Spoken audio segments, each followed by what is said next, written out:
Good morning, everybody. Good morning, ADHD. Let's go. I've gone off my FM at the moment. Why have you gone off your FM, ADHD? um, that happens to me so often. It's unbelievable. Sometimes the game just does that to you. You just got to ride that out. I don't. I mean, did you see the did you see the rant I had about FM not so long ago? It does happen. I'm going to draw your attention to a poll that I've actually added up there, up the top, because today is an interesting day. I have loaded up a new way of playing. It's the same system, but just a different style, because I kind of feel like the teams like Brentford, I'm not aggressive enough, and I'm just we're getting good results against the likes of Manchester United, Chelsea, Tottenham, but I'm not getting the results against teams who are sitting in the mid-table. And so I've changed the style a little bit, and I have loaded up a different tactic. So this is a slightly more aggressive tactic. It's exactly the same in terms of the lines that we're going to play. Maybe I will start with a mid-block. Maybe for teams higher up, I will start with a low block. Against Villa, I will probably start with a low block normally. But maybe today I will start with a mid-block. And pretty much it's the same, except now we've taken off regroup, so that we're not just rushing back to defend as we do. Everything is the same in that system, and some of the player roles have changed. We've got more attacking players. We've got our wing back on attack. The DLP moves to a support duty. We've got the centre mid on attack. So we've got a lot more attacking threat. Good afternoon, Rach. How are you doing? So that is a different type of system, which I think I'm going to try out. This is the normal defensive system where we are going to sit in a low block. We're going to have both wing backs on a support duty, so they're not going forward too much. And pretty much everybody is on a support duty and a defend duty, apart from the two on the right-hand side up front. So we have got a different way of playing, and it's just to combat the results that we've been having. If we look at the way we've performed against the likes of Chelsea, Manchester United, Tottenham, we've had some very, very good results. We were unlucky against Liverpool, and I made a dreadful error not noticing, probably because chatting too much, not noticing that they'd gone through the middle, and we could easily have won that game, or got a draw. And okay, nice to have you, Rage. Nice to have you here. So I just want to try it out. We've got games like Aston Villa, Bournemouth, Newcastle, Crystal Palace and Burnley. And I want to try out at this point, do we need to stay with the low block, or can we be a bit more aggressive? Our results, like against Norwich, that was not good. Against Brentford was not good. Against Everton was poor. And against Fulham was poor. Do we need to be a little bit more aggressive in those games? And we shall see. It's just a test, and we can do it because we are sitting in 8th in the Premier League. And we have 24 points. I'm looking for 30 points before Christmas, and if we can get that, we're pretty safe. On the other news, the other bit of news is, don't forget the poll. We've got a lot of no's here. And just very few yeses at the moment. I'm going to leave that going for an hour, because I might ask you guys for help later on. And then we are, what was I talking about? Transfers. We've got some big news, because as you know, we had no money to play with, really. The transfers we brought in the summer were terrible. We only had 28 million, and then I lost 7 million of that. I also brought in Timeman, who's been injured pretty much since he got here, and that cost me 6 million. So he hasn't been able to be used since he arrived. So good news has happened is that Harry Clark we've had an offer for Harry Clark for 26.5 million. And that is great news. And that will mean that we get around about 20 million of that. They're paying the whole lot up front. My big worry is that he'll say, nah, I don't want to leave. And we won't get any money. But if he does leave, that will bring us in around about 20 million plus the one. So we will have 21 million to spend in the winter transfer window. And we've got to make preparations for that and figure out where we are not performing very well. And I know that Ling has been an absolute nightmare. This guy is an absolute nightmare. And whilst I probably was looking at his physicals here and his technicals, I didn't see this. And his positioning is poor, his teamwork is awful, vision is awful, and his work rate is awful. And that's why he's playing so badly, because of those 4 attributes, as well as his concentration being absolutely shocking. So whilst on paper he looks like a decent technical player, he doesn't fit. He's not a player that can come into a team that's desperately looking to survive. So we have problems on the left wing. We have problems possibly at attacking centre mid, because we only have the 2 capable of playing there. And Harness is not very happy as well. We've had to list him. So if he goes, then we're going to need to find someone, possibly someone who can play across the line here, and also who can play as the right winger. Losing Harry Clark is not a big issue because we do plenty of cover at right back. We've only got the second half of the season to play. It's not many games. I don't think we really need to bring in any more than that. We've got Jason who can play there, Solar, emergency players. Harwood Bellis would give him more game time going into this role. So we have plenty of cover at right back if Harry Clark leaves. I don't know where to strengthen this, definitely, because Ling has been shocking and Broadhead is not quite the ticket. But bless him, he's done a good job. Loving my Sunderland save 3 at the back, and it worked well. And my 4-3-3. I'll never use a 4-3-3 ADH because I just don't feel it works very well in FM24. I don't do the best with 4-2-3-1, but I always like to have a DLP. This could easily become a 4-2-3-1. You can still use a DLP in a 4-2-3-1. I wouldn't recommend it. But you can still be successful. You'll need a very, very good DLP if you're going to use a DLP in a 4-2-3-1.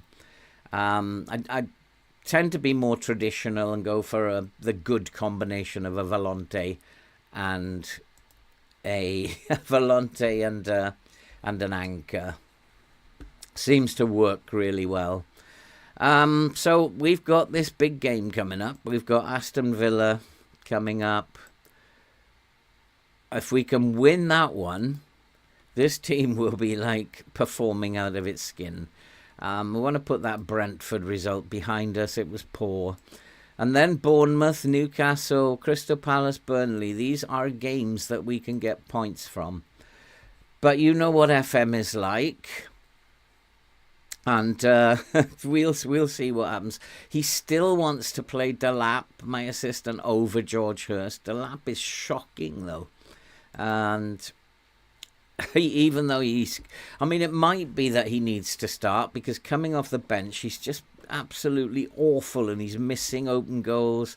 I do believe we should play in a balanced way to begin with, which does suggest to me we should go back into the low block.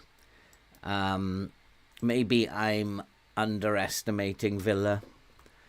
I do know they're going to play controlled possession, so I'll put the line higher to counteract that. I never do that, Rage. Absolutely never do that. I kind of feel that is cheating. I mean, so many. I could put a world-class team together from suggestions that I have in the chat, and I just believe that that's totally against my beliefs. I have a very, very good scouting staff, and at the end of the day, they are responsible for finding players, and and it would be like using you as a scouting staff, and I don't know about that. So I maybe will go back into this low block style just to begin with, just to see if Villa are that good. I'm happy with the team. And so, I just leave it. If it's not in my scouting list, Rage, then I don't look for players outside of that. It's for the scouting staff to do their jobs. That's what I do. I know there are great players out there. I mean, of course, my own knowledge, I could put together a really, really good team. But that's not the point of it. So we want to, I mean, in this save, we're showing people that you can do it with very little money, that you can actually do it without having to download a tactic. You can do it without having to bring in players that other people have told you are good. So it's about helping people to learn how to play the game. I need to ask him again. Ramsey is going to be an issue for sure. And which one of these? Tielemans is a very good player. Probably going to need to type mark him. So we will... Hey, Mercury, good to see you. How long are you streaming for? I'm going to be doing about 3 hours, I guess, as per normal. Or until there's nobody left here. I'm here on my own, which might be in an hour. I've got a little poll going up there. I don't know if you guys have seen it, but the no's are in front. 25% yes, 75% no. I think that we need to be saying our home form is important. Villa are actually not playing as well as we are, and so I think we need to be telling them our home form is important. Let's get out there. So as I said, they are playing a control possession style, or at least that's the expected style. So as you guys know by now, if it's control possession, we will start play with a high line. And the idea behind that is to compress the space in the middle of the field. And we'll hopefully, in this low block, put on a good show. But at the moment, it's not working because immediately Villa are on the ascendancy. And again, it might be because we're giving them too much respect. And that we haven't got enough belief in ourselves. Not the team, but me. And because I'm playing this low block, which is very successful against bigger teams, it might be that we need to attack more against teams who are similar to us or who are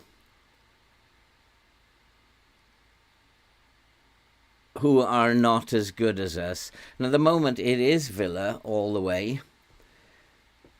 And interestingly, you can see Bailey cutting inside there. And one of the things that I do have here is I don't want them, the wing backs now, I don't want them to close down less. I want them to actually cut off the edge of these area balls. So I need them to close down on the edge, the corners of the penalty area.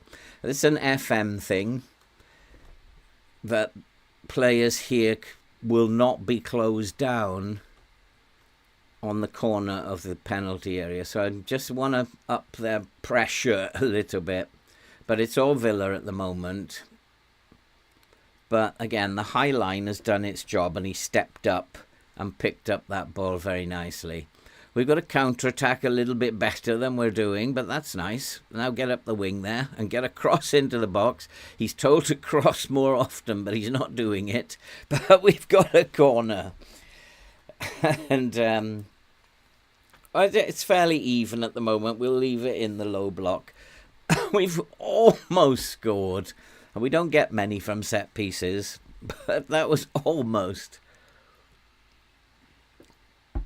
A result against Villa here will give us 27 points. That will be before Christmas. That kind of performance. Good, and keep it down. Keep it down, you fruitcake. Oh boy, oh boy, oh boy. Playing with a team predicted to finish 20th in the league is not fun. The mistakes they make, the shots that they take, it's just not fun. But we're doing okay, and if we actually can win today, we will jump up into the European places again, which would be unreal. But the low block is holding its own. And there's an example again of them stepping up to stop them playing in this area.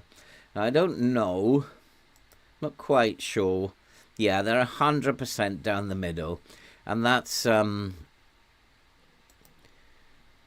that is why we need to have this higher line in order to stop them playing through the middle. Students of mine who are learning about how to manipulate the lines, control possession, you just have to be aware they might switch their focus of attacks. They're good teams and they're capable of doing that. So if that changes... Okay, Mercury, see you later. I'll be here for a while yet. If that changes and they start looking outside and trying to get outside us, we are going to have to alter the way that we are playing. And visually, we're stopping them. They're not, I guess they're not wanting to go outside. They're not getting on the end of their crosses. And they don't want to go outside. It might be an idea to force these wingers outside. So we have Bailey, definitely, who wants to come in. We're going to put him onto his right foot. And the other one... Already my assistant has done that. Wants him on his left foot. We're going to put him on his left foot, even though it's strong, just to force him out. They want to play down the middle, that's clear. So, hopefully the lines will hold. If they don't, that's fine. As long as we're not too far behind. The idea of the low block is to stay in the game. And even at 1-0, you're still in the game. And in a low block, you are conserving energy. You're not actually using up any energy at all. So later in the game, because they've been doing a lot of work, the opposition, you might sneak one later in the game. And that happens in real football. And it's not FMing people. It's just waiting for your time. Being patient and waiting. And if we can get a goal early on, it'll put real pressure on them. And we are through. Come on, Chaplin. Oh, he should have crossed it. Hurst was on his own in the box there. And he should have crossed it. We're doing all right. We're creating decent chances. Just got to put one of them in. Again, a header at the near post. But unfortunately, we weren't going to score from that one. We're okay, and our shots to shots on target ratio is good. There's nothing I think that we need to do at this point. We're the better team. I think we defended better. And we are attacking better. So at the moment, we've got Villa where we want them. Because they're trying to play down the middle. We're stopping them playing down the middle. And we're just sitting back and waiting for our time to attack. We're not playing cautious because that would be sitting back too much. We want to create chances. And we got another one. Go on, Burnsy. He's hit the post, but he was offside. What about your man? Again, as I said to Rage, it's something that I don't do. Jerry, if I listen to everybody, I'd have a world-class team. But I'm trying here to show people that you can do this without having a world-class team, that with the right setup, with the right in-game management, that you can have a pretty dreadful team and still do extremely well. Even, like I said to Rage, even with my own knowledge of players, I could have put together an absolutely world-class team in the summer transfer window. So that was poor defending. Bailey is an issue, and it might be Leif Davis needs to be a little bit tighter to him, but he's not been very effective.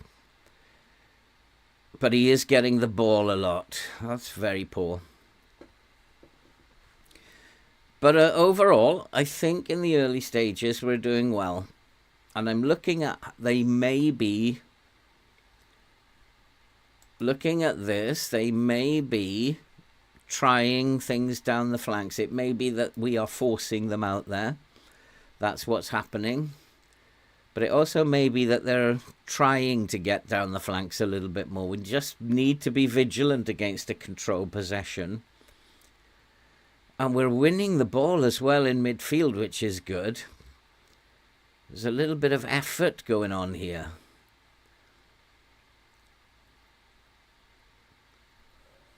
I'm going to up this now to extended so that I get more of this iPad, because I'm reliant on the iPad. You can see down the left that they are now playing a lot more down the flanks. They don't want to play down the flanks, which is good news. So we are making them play down the flanks when they don't want to. Oh, we've hit the bar. Oh, come on, boys. Let's pop one in here. But you can see how much that has decreased. It's down to 40% down the middle now, which is where they really want to play. But we've forced them out onto the left-hand side. We have the match momentum as a result.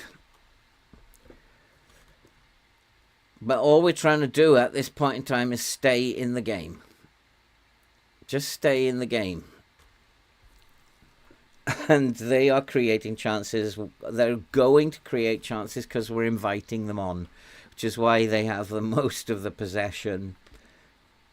And Golovin, who is he? A lot of the stuff is going down through Golovin and Banza. So we want to take a look at that. Yeah, so let's type mark Golovin. Banza is the forward. He probably does need to be type marked. And so we'll just do that. We'll try and take them out of the game. How to set up your lines if a team plays a gegenpress. It depends on what style of gegenpress they're playing. And again, gegenpress is played by very, very good teams. And they have the ability to shift their focus of attacks. One of the interesting things about FM24 is Manchester United. And Manchester United play with a kind of gegenpress, but it's more of a wing play type gegenpress. So they look to get the ball. Oh, we have gone a goal behind, but we just got to stay in it for now. And it is that boy. Golovin. He was causing me a few problems, and maybe too late. I didn't notice it until too late. But from a set piece, what can you do? I would say that's unfortunate. So for a gegenpress, I would basically start with a higher line. And then you've got to watch where their focus of attack is, because they could easily shift it to the flanks. You're going to be playing a game of chess against a gegenpress. You're going to have to be switching your lines according to how they're playing. And we are back in it. Get in. Hurst has got us level, I think deservedly so. We've been the better team, I think, and Hurst has got us back. And that's why I'm playing Hurst and not Delap, because Hurst is just popping them away. He gets himself into very, very good positions here, and he's scoring lots of goals. So that's why Delap, unfortunately, can't get into the team. So if we're looking now, Villa are playing control possession, and that has got a very high hard press. So what they are doing, we're constantly monitoring where they are focusing their play. So in a kind of control possession, they're going to want to play down the middle. But we stopped them playing down the middle. Now they're focused mostly down the flanks, but they're not effective down the flanks. So we're forcing them to do something they don't want to do. If that changes and suddenly it becomes more wing-based, too much, then I'm going to lower my line to stop them getting behind me. But at the moment, Bailey is ineffective, and this Golovin on the other side is a bit of a problem. But he's only scored from a set piece. So I don't want to say we owe Aston Villa. I'm going to say we've had a lot of shots on target, so well done. Just want to know who's not playing very well. Wes Burns is an issue, and Garosabel, perhaps they need to have a little talking to. And perhaps I'm not happy with the way they're playing. They can be doing a lot better. So with a gegenpress, for things like a wing play, it's very, very simple to set up, and it's very simple to keep an eye on. And the thing about Manchester United is that they do have good players in FM, not in real life, but in FM. But Manchester United never switch from playing down the wings. And even though you stop them from getting outside you, they never switch. And that's why we beat Manchester United 3-0, because they were incapable of changing the focus of play. And that's a lovely flick inside, and almost made it 2-1. And that was unfortunate. We are the better team here. We will be unlucky to lose this. But a draw will also be a very good result. And the low block seems to be working. The higher line is working. And it is becoming a little bit more wing-focused. And almost nothing now down the middle. So we do need to be very, very careful of that. Because if it becomes totally down the wings, we have to stop them using the wings. There was a chance for Hursty and get in. That's why he gets the nod. Is he going to be given offside, though? That'll be harsh. I thought it was onside. It's awarded. I thought he was onside. And we got 2-1 up. And this is just purely manipulating lines. Well, the success we are having with a pretty rank team, a pretty dreadful team, who are predicted to finish 20th, is just simply manipulating the lines. And I am very, very wary at this point that they are focusing down the flanks now. What I want to have a look at is substitutions. So the wingers that they bring on perhaps are more suited to going down the outside. And looking at that fullback, Matty Cash, he is able to cross the ball, has good agility and balance, and his dribbling is good. And so he could be an issue, having brought him on. Morgan Rogers, we know is a good player. He needs probably to be forced outside as well. But if you look at his crossing, his dribbling, his balance and agility, do we really want him going outside? He doesn't have a long shot. His composure is pretty good, but his concentration's poor. I think we should be closing him down for starters. I think we'll leave it at that. Matty Cash is a danger. I'm going to type mark Matty Cash. I think that's probably a good idea. And so they may be bringing on players who are more adept to going outside down the flanks. So we have to be very, very careful that this doesn't get too high. I'd like another goal, and then it becomes less of a stress. less of a need to become vigilant. And we have another chance. We are definitely the better team, and I think we set them up right. In the end, I was wondering, should I be a little bit more aggressive against them? But it is Villa. We set them up right, defended, waited for our chances. We got them. We've got another one. And Connor Chaplin, get in. And we have made it 3-1. And whether Villa can come back from this now, who knows? We have got our tails up now. And that'll put us back into the European spots. I'm not sure what their goalkeeper, Martinez, was doing there. It was a low shot and he jumped up. I don't know whether Chaplin gave him the eye. But I wouldn't rule Villa out. These short corners that Premier League teams play. Who is that? Who is that on the edge of the box? It's Leon Bailey. So he needs to be marked at the edge of the box. But we are breaking forward again. Go on, Broadhead. Go on, son. He's actually having a good game today. And you can see that the low block means we are not particularly tired. And the fact that we are not playing in Europe or whatever, that also helps. And so far, the lines are holding. But did you spot what I just spotted? Did you see what I just saw? The cross, very dangerous cross from this area. So that means that they are trying to go down our flanks a bit more. And you can see the focus has almost gone from the middle.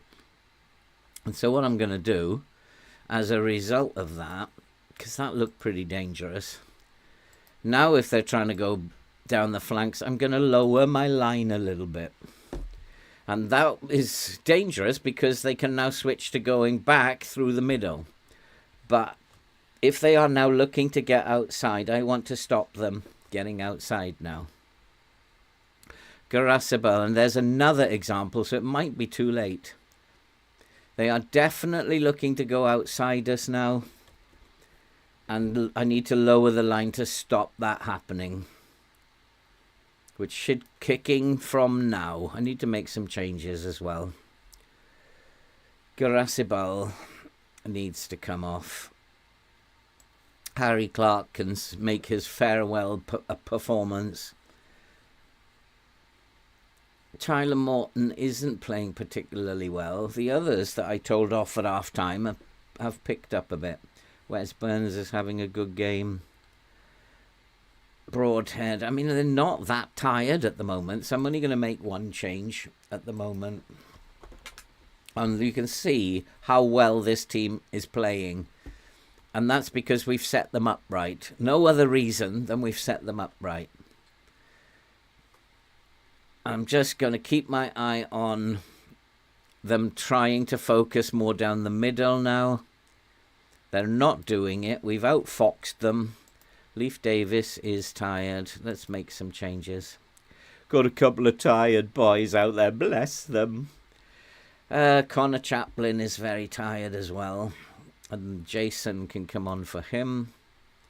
Broadhead is tired. Ling can come on for him.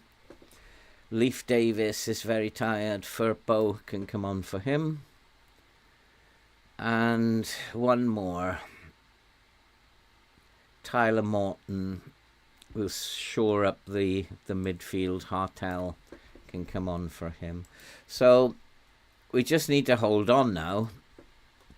We don't need to do anything spectacular. We've beaten them soundly, fair and square. How does that affect the... We're back into 6th, 27 points in the European spots for a team that's predicted to finish in 20th.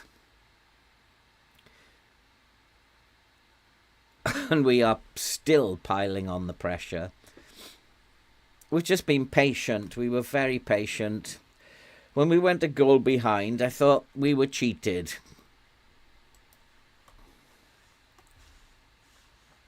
Now I was started off incomprehensive, but I wanted to see more of the iPad. When I was comfortable, it was working ADHD. I decided, okay, I want to see more of the iPad. And then I went into extended now. I think the game's pretty safe. I think we're on the verge of a victory. The more highlights you watch, the better chance you've got of winning a game. The better chance you've got of seeing what's going on. I mean, this game, I'm going to keep telling people who play in key highlights and don't do anything or guess about their changes, because in key highlights, you simply have no idea what's going on the pitch. It just happens so quick. So any changes you make, you're just guessing. You've got no idea what's going on. But in the more highlights you've got, the more you can see what's going on. The more time you have to look at the iPad, to look at where they're focusing their attacks. And because they are predominantly now down the left, I'm going to play... Where is he? Harry Clark is now going to go into an inverted wing-back role, so that he's very close to the centre-halves.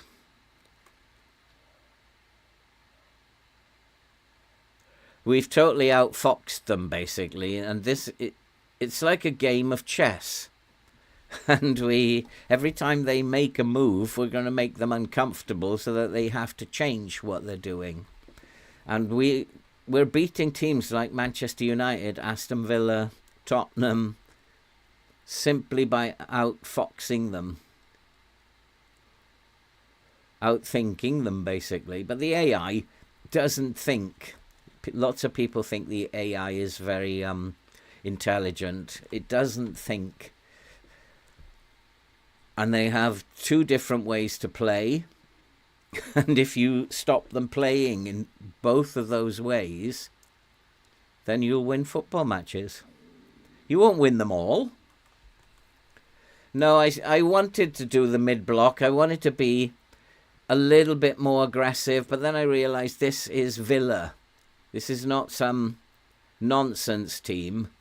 This is Villa, and we have to respect them. So I started in the low block for this one, and it paid off. Even when we went a goal behind, I didn't think we deserved to be a goal behind. I just decided, let's be patient, and it's paid off.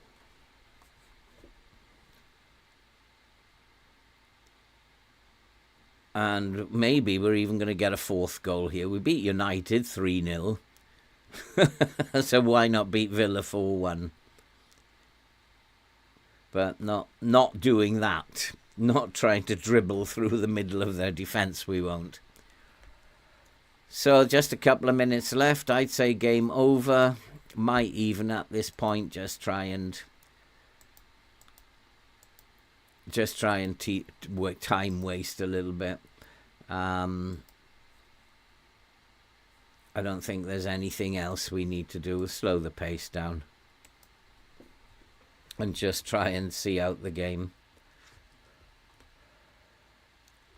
And the fact that we are allowing them, they can play as much as they like in their own half. We're not going to engage them until they get over the halfway line. And then we're going to constrict the space that they have. And that's it. A very comfortable victory, I would say. We were much the better team. Excellent win. And that's how we do that. It's not always going to work, especially with a team like Ipswich. And we are, well, performing way beyond what we're supposed to be.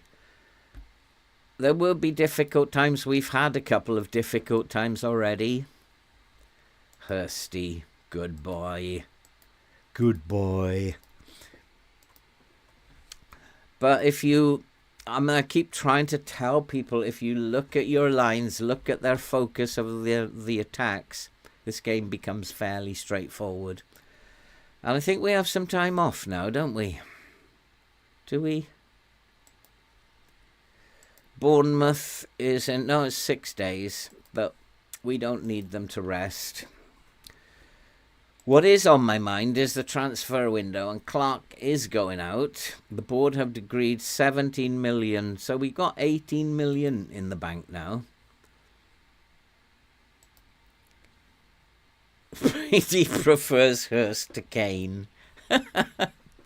Yeah. One of you boys who have been talking about, what about this player? What about that player?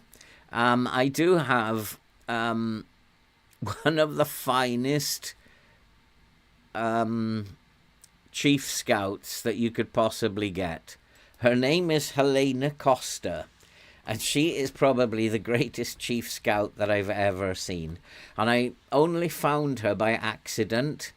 I tried to get her into my team in the Newcastle save that's going on, but she didn't want to. She was currently at Arsenal in that save. But she was unemployed when I started this Ipswich save, and I looked at those attributes and I thought, blimey, if we can get her in, that would be brilliant. And it's her mentals which are exceptional. She's got great people management. Her motivating is super. Determination is very high. She's got a good, decent level of discipline, but she's also good at judging players and player potential. And she's just got a team set up where they are bringing in players for me. So if you want a good chief scout, Helena Costa is the one that you should be employing. She's absolutely superb. And if we look, I'm getting lists of players that she's finding. I get freebies, she's suggesting players for loan. She is outstanding. And I'm looking at 17 million for this guy already. Looking at my left wing problem, he can also play on the right wing. What a super player he would be. Teamwork is not good, though. Unfortunately, decisions are poor, concentration's poor. I guess for the future, he'd be a great player. But for me now, no, not at the moment. She's finding so many good players that if you are looking for a chief scout to do some decent work, she's the one. Joe Rothwell, again, is a very decent player. His mentals and physicals are what I look at. Very decent player. He's got good technique. His first touch isn't great, but it's not bad. So she's finding tons of players. And I'm just leaving her to do her job. And it just goes to show you don't need, like I often see, and we'll come to this later when we look at the poll. I often see, hey, Reckons, so good to see you, mate. Good, really good. Yeah, everything, people, like the game is called Football Manager, though, ADH. It's not called Football Spectator. You're not getting paid to sit in the stands and watch a football match. You're getting paid to influence the game. And I see so many people, and I watch live streams, and somebody was playing in key highlights the other day and was losing 2-0. And even in key highlights, I could see from his iPad what the problem was. So I just said to him, I said, the reason you're losing is because you've got a high line. I said, drop your line down to standard and you'll come back into it. He said, no, the reason I'm losing is because I've got a crap team. And, no, it wasn't.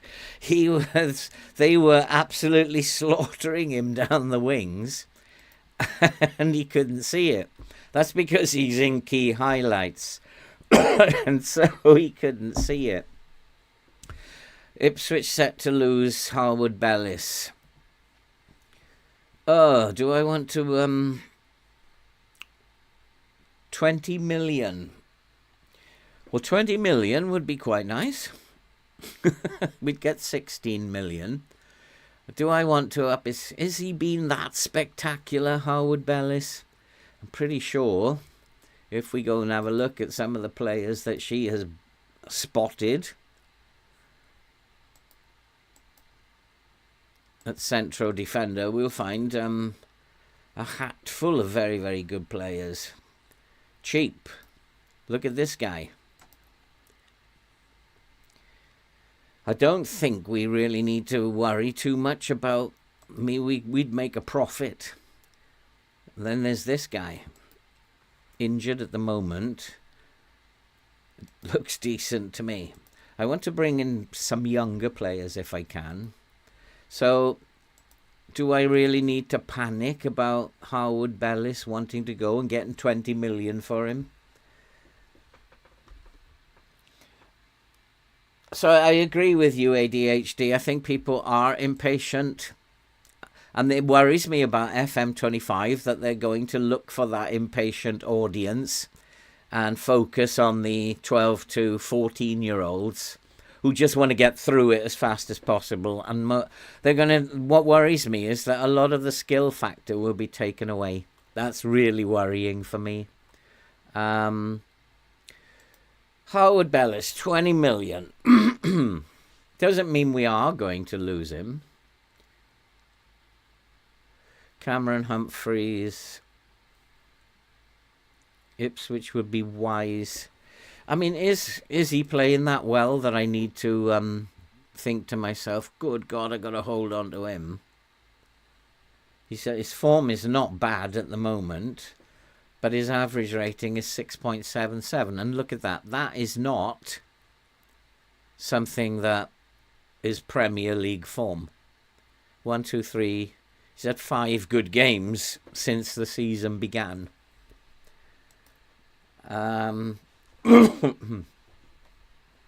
Yeah, he was on my on my transfer, my scouts transfers, and I did think about loaning him. I couldn't get him in. Manchester United just wanted far too much money, and I was unable to get him in the end.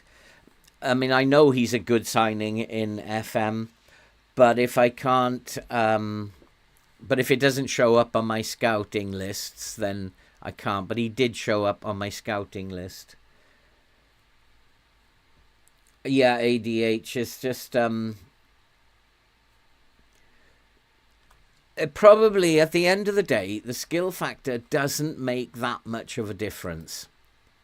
If the idea of the game is that you buy better and better players and that you win and achieve your goals.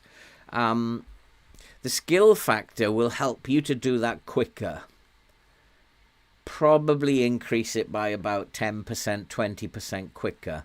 But it's a fun thing to achieve this with a team that I wonder where they've predicted to finish now. They were predicted to finish in 20th.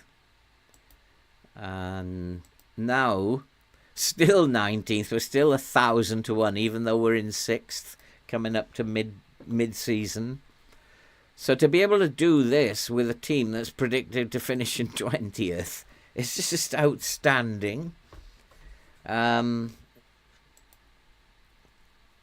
So yeah, tactics and seeing what's happening, that's the part of the game that I love. and influencing the game. It's the part of the game that I love.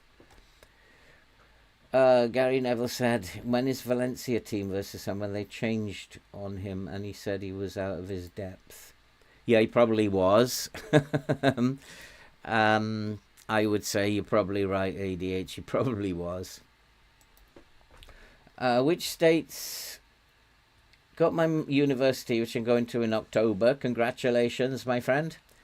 A year in Colorado. How lovely. I was based in Michigan, but did a lot of work in Washington. Of course, when I was on holiday, Florida, Texas, I went to Arizona, and Missouri. I went to the jazz capital. I forgot. My memory is shocking.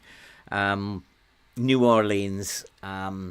Also to Chicago. Did a lot of traveling when I was there, but I was based in Michigan, not far from Ann Arbor University.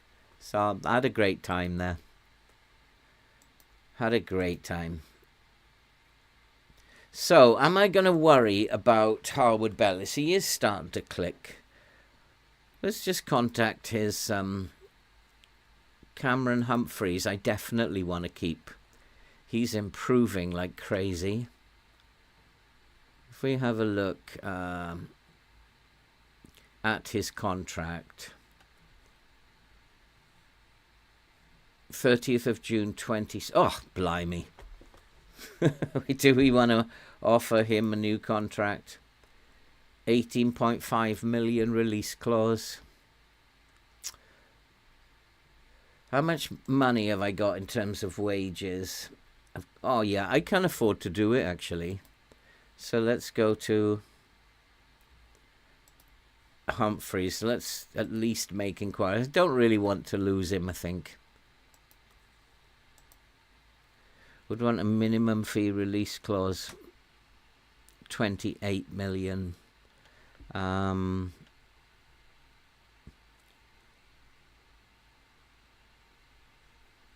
Respectfully ask that we don't go down the route of saying anything is non-negotiable at this stage.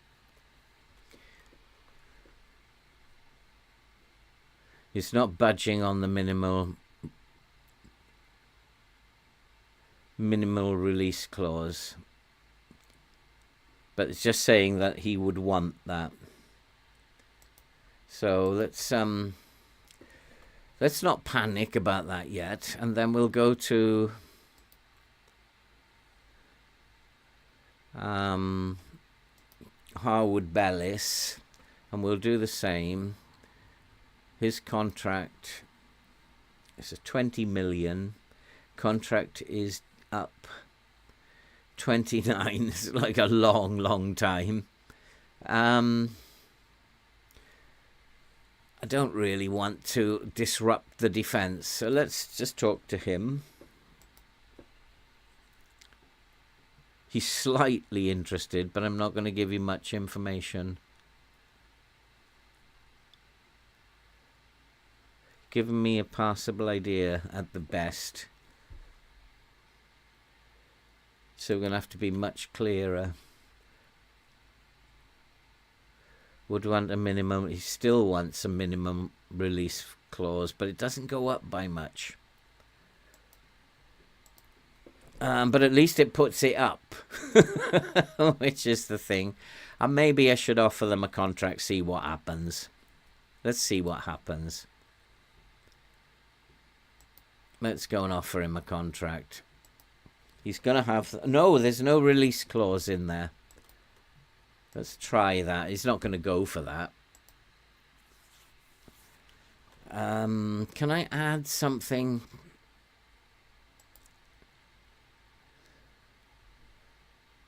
That might... Nah. I think we're going to have to go with important player. He does play regularly, so... Let's have a look. 36. That's not bad. That's not bad. He's eating up my bonus, my transfer money, though.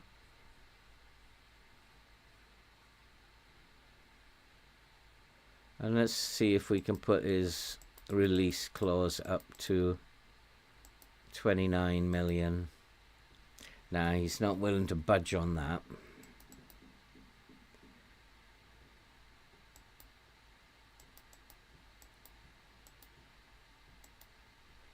Gone for that, 27.5 million. If somebody pays that for him, then that's a pretty good deal, I think. Cameron Humphreys is young, he's developing. He was a 2-star player when I got him at the beginning of last season. So I'd like to keep him. Yeah, he's important enough to me to want to keep. 1, 2, 3, 4. 1, 2, 3, 4. He's gone for that. 20. If somebody wants him for 27.5 million, we get all the cash for that. So that's a good deal. I said that boy is a good defensive midfielder, but look at the price. It would be lovely to have him. Wonder if he's available on a loan. It's possible. Possible.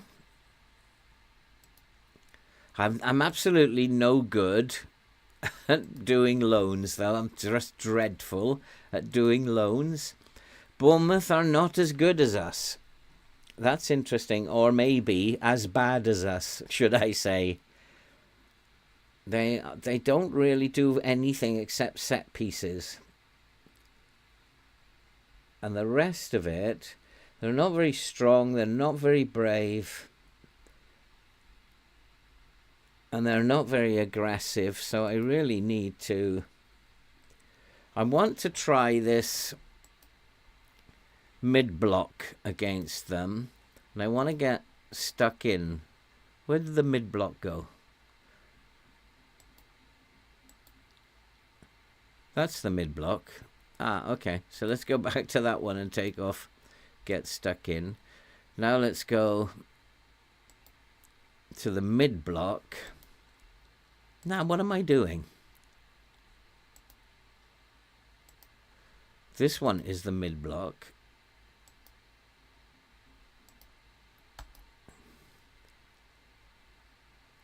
But both of them are on a low block at the moment. Now, that's the mid-block. What am I doing here? And we'll get stuck in. So we'll try that one, because I think it's a game we should be winning and not sitting back. So I think we'll try that. Bournemouth, always check this. Always check. Ah, they're going to play a gegenpress. Somebody asked about a gegenpress earlier. But look what a gegenpress does. If we look at where they are, there's a lot of focus in this areas, but they can get it around the back as well. So they're a very difficult team to play against. We need to make sure they have no space here. Absolutely no space. Also, we need to make sure they can't use the flanks. I don't know which way they're going to play at the moment. They don't have a very good relationship down the right-hand side. The left-hand side might be better. But they do have an attacking wing-back who's going to try and use this space. So that tells me straight away I am not going to try out this... try out the mid-block. I'm going to the low block. And I'm going to have a standard line of defense because I don't want them going behind me. I fear that they might want to be going behind me, but that's actually not a good plan. The gegenpress, I really have to compress the space in the middle first, and then we'll see. We'll see what they're going to do once the game starts. Got to get them, got to compress that space in the middle. And I know I am going slow, and a lot of you guys don't like watching people going slow, but this is really about... beginners, and if I go too fast and I don't explain things, then people are not going to know why I'm doing things, what I'm doing, And if actually, this is my biggest discovery of FM24, how to manipulate the lines. And if you can learn to do this, then you will win a lot of trophies very quickly. And it's not easy at the beginning to figure out where to position the lines, but it's in-game is more important than before the game. He's doing well. I just don't want to discuss it with him. Just keep going. He's doing very well. Who is he? 19 years old. Nah, he's not quite. He's way off first team. Yeah, I agree. He's not quite going to make it, unfortunately, but we'll praise his training. So we're just waiting for money to come in now. Harry Clark is taking his time on this. No, he's going out, isn't he? He's decided, he's agreed to join Wolves. So he has gone, and we will get that 20 million in the bank, and that's lovely. We like to have some money. But I don't know where I need to strengthen. I definitely need a left winger. Definitely need a left winger. Ling is not cutting it. And Broadhead is doing his best, but he's not cutting it either. So let's see what she's finding for left wingers. I mean, I do have someone of interest in the this guy Pegino is of great interest to me. Looks like a very, very good player, and even at a pinch can play on the right wing when I'm desperate. 4 to 6 million. I see him as an absolute bargain.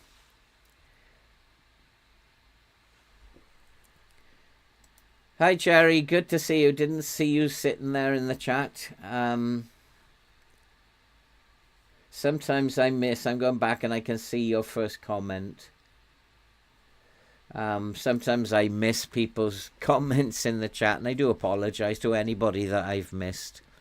And I think he's a good player. He can cross, he can dribble. He's got decent finishing. I would like to see him as an inverted winger. Wants to play as a winger, though.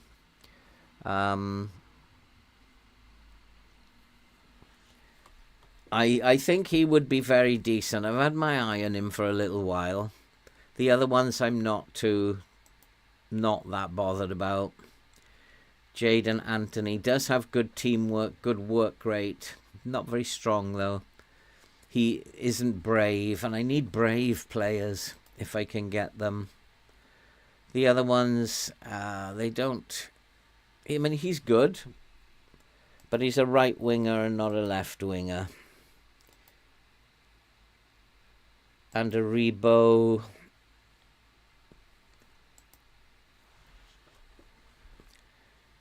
Well, he's a good player for a bottom of the league, Premier League team.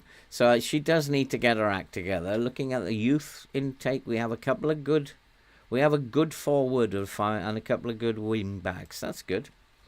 That's pretty good. We look forward to seeing them then. Now we know that they are. Did we see that they are good at set pieces or bad at set pieces? I think it said they were good at set pieces. I'm pretty sure. Yeah. In fact, they are the best in the league. So, my assistant has made a very good point here. And what I'm going to do is go back to this, and I'm going to do defending free kicks as well. So we're going to do training on both of those. And I'm also going to bring in Burgess. He can come in for McKenna, because Burgess is 6'4", and he's incredibly good in the air. The rest of him is not very good, but he's very good in the air. And Harwood Bellis is in because of his speed, so that means I have to drop. McKenna for this game. We can sit on the bench. So he will be coming in just simply because we want someone in the box who can head away these free kicks and corners that they're going to be getting. Hey Ferrex, good to see you in the stream. How do I scout players? I have a wonderful chief scout, and her name is Helena Costa, and she is a brilliant chief scout. Send on a coaching course. Why not? Let's reward her for her efforts. She is as good as it gets, and the players that she brings in, I just let her do her stuff. So when it comes to scouting, she does a lot. She organizes it, and she's been bringing in some really good players. Hey Mercury, how you doing? I don't know when you left, but we beat Villa 3-1. So we are sitting in 6th again. We have 27 points, which I was not expecting at this point. So, there goes me light again.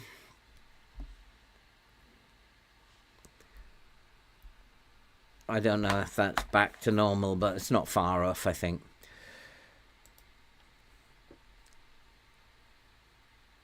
So that's pretty much, Ferrex, how I actually scout my players. She does it. I could get more involved, but I think she's doing a very good job. And I would tell any beginner, don't do the things you don't need to do. The game is hard enough without having to learn how to do mentoring, without having to learn how to do scouting, without having to learn how to do training. You can just learn how to do those things as you go along. Learn how to win matches. That's what you need to learn first, which is what we're focused on, how to win games and how to manipulate the lines so that you win games. And if you can get Ipswich up to 6th, then you will be very pleased. And if you can get Ipswich to almost win every game in the championship, you'll be very pleased. And we've done both of those things without worrying about mentoring and training and scouting and all the rest of the nonsense. You don't need to do it. Leave it to the staff. Get a couple of good staff in and they'll sort it out for you. And a lot of people worry about, well, I got to do my own staff because otherwise they're not going to get the best staff in. Yes, they will. And if we have a look at our staff in a minute, once I've done these things, we'll have a look at our staff. And remember, I've done no hiring of staff apart from the chief scout, the director of football, the technical director, and the head of youth development. That's the only ones I hire. If we have a look at our staff, we are a bottom of the league, first time in the Premier League team. We are like almost as good as the top teams in terms of staff. So in a year and a half, that staff has been put together by the technical director. He's still got work to do in the recruitment, and he's not doing a very good job for Helena. But I think we need more scouts, and I think that's why I'm going to ask, if I can, to have more scouts, and then she will do a better job then. Medical, not bad, could be better, but I think by the end of the season they will have got those up to. Yes, if you do it yourself, you can have it within 10 minutes, but I feel it's better to do it this way. It saves time, for one thing, and also it's more realistic. Because when I go and take over a team, I don't know what scouts I want, and I'm going to use the knowledge of the people around me. So I think it's just more realistic for them to do their jobs. We are away, so I'm going to play balanced, yeah. But I do think we should be playing this more attacking system. We'll try it out, see what happens. Arsenal lost, did they? Why am I thinking about title contending? We're going to ignore that, do that. He's currently playing as a goalkeeper. My suggestion is that he's more suited to being a sweeper keeper. Okay. We'll have a look at that. And always look at this. You don't have to take their advice. He's saying, oh, just one of them, he's off the tackles, yeah, because he's on a yellow card already. So he wants him as a sweeper keeper. And he probably is right. But I don't want him doing too much, so we'll just put him as a sweeper keeper on defend. I don't want him taking too many risks. And I think that team I'm happy with. I'm happy with Burgess being in there. Not because of his skill, but because he's just got heading ability. If he's not playing well, then we can always replace him. But I tried to sign Helena, and she told me that Leicester wasn't big enough. And she is a bit cheeky, because she came to Ipswich when we were a championship team. So that is a bit cheeky, Mercury. Now we are, Daniel say, well, now we are fighting for a Champions League spot, semi-final in Europa League and playing in the final. Not probably my best start on a new team. Fighting, fired from Sheffield Wednesday and got the Leverkusen job. That's actually a pretty good start, I'd say, Daniel. I thought I was hard on my teams, but I think you're harder on your teams than I am. I don't know what to say there.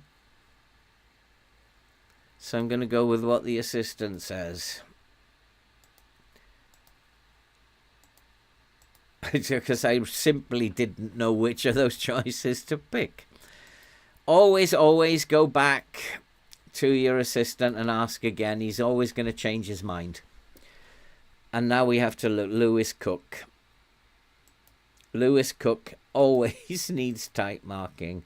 Tyler Adams, probably not. Max Aarons, I think we need to tight mark him. And at the moment, maybe Weghorst, because he's not going to go anywhere. He's just a big lump. And I think we'll probably tight mark him. He's got immense heading ability, so actually probably not a good idea. So we won't tight mark him at the moment. And we'll just go with that. I want to try and be a little bit more aggressive. This is going to be interesting. So I'm going to, because it's a new way of playing, I'm going to bring it down. Just so I can see how it looks visually. I think it's really important. Remember, we're playing in a mid-block now, which means they're going to have more space. But we are going to hopefully create more opportunities from a mid-block. And that's interesting, isn't that? They've gone round the back already. But it might be a one-off. But I do know Max Aarons is going to try and get round the back.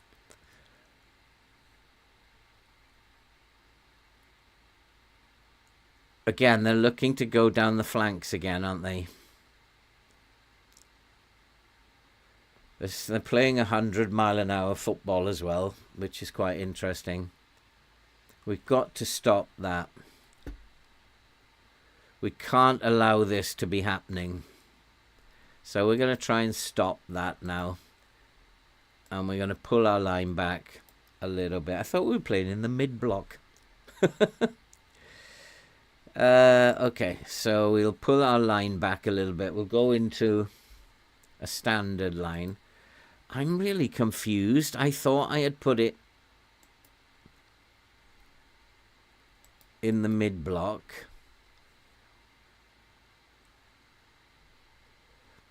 That's the low block tactic. 3 is the mid block then. So that's the one I want to be doing. And I thought I'd put it in there, but we're going to go to a standard line. I still want to play in a mid block against them, but I want a standard line now because they're clearly, you can see, they're clearly focusing their play down the flanks, 50-50 down the flanks. So although we were told they were playing a gegenpress, they're actually playing more like wing play at the moment. And maybe my scout messed up there, but we were quick enough to see it, and we've got to stop them going down the flanks. That's a red card, is it? Ah, no, no, no, no. Oh, that's... My assistant did tell me don't get stuck in. Now I've got a problem. Okay, now we go back into the low block. This is a big problem now. Oh, what are you doing? I got to play with a striker. Do I need to play with a striker? Can just play with a shadow striker.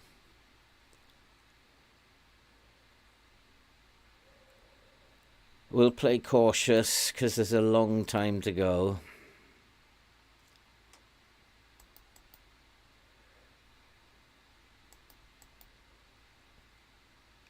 I'm going to try playing without a striker for the time being and just get bodies behind the ball as much as I can. This is a bummer with 12 minutes gone. But they are clearly trying to go down the flanks, and so I need to make sure they can't do that. And we're just going to have to hold on now. This is like the whole game to go, and we're playing with 10 men.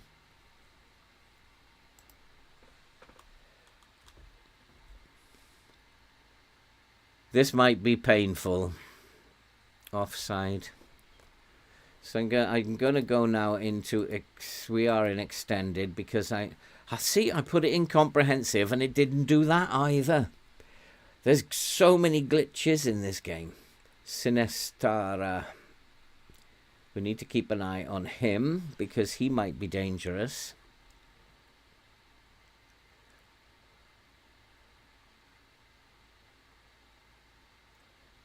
The problem is that with... Not Hurst, what am I talking about? The problem that I have is Connor Chaplin. I don't think he's going to make a very good false 9. And I don't think Delap is going to be a very good false 9. And so I should really be playing with a false 9.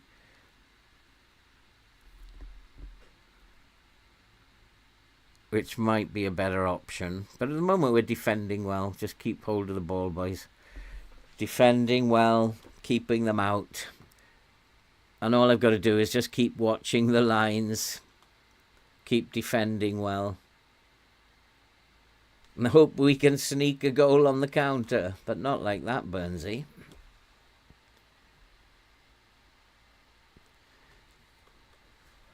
Again, there's not much space between our lines. We're defending really well, but they are very dangerous from the outside. And they have got outside us. Oh, this is not good. This is a defeat coming. I don't know how to do this. I'm going to stay on feet.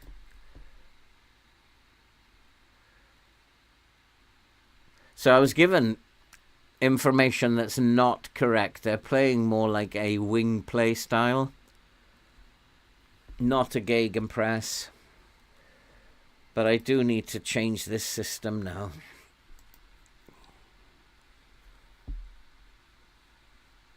Oh boy, bye. Who am I going to sacrifice?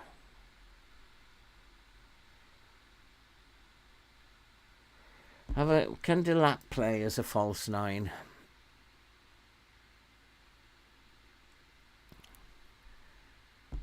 Not really. He's absolutely dreadful.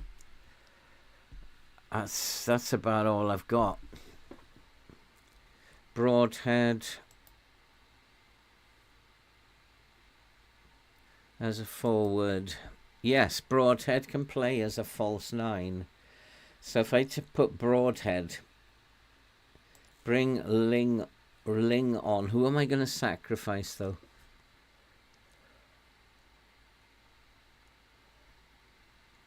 Bring Ling on for Chaplin, I guess. Put him on the wing. Put Broadhead up top and play him as a false 9 to bring him deeper. This is like, oh God, can we have the end of the game, please? I mean, we're only 1-0 down. It's just a case of stay in the game. Stay in the game as long as you can. But the sending off has killed the game. And they are deadly in the box. Deadly from crosses. Is it going to be offside, though?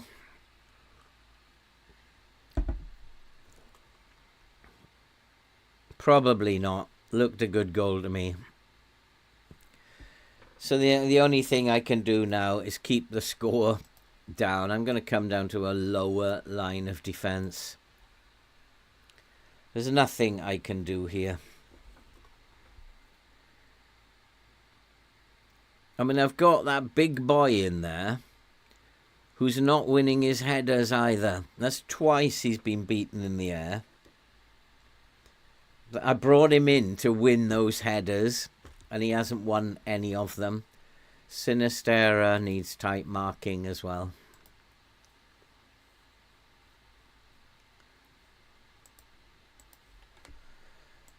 I mean, I kept the defence on because they were just totally hammering us.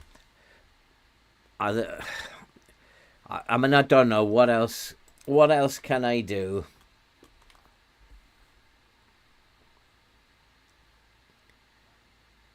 It's just a case of can we keep the score down now? Oh boy. This could be a cricket score, but it's going to happen sometimes.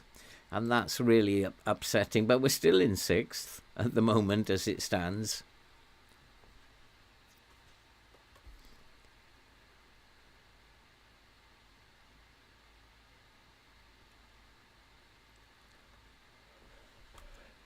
So the lower line of defence, what that will do is give them more time. And because Bournemouth are playing at like 150 mile an hour now, our defenders need more time. So don't be afraid of the lower line of defence. It will give your defenders more time to receive the ball and then distribute it. They won't be in such a panic. But also it restricts the space behind you but leaves space in the middle. That's the only thing. And while we're doing this nonsense, we're totally all over the place today.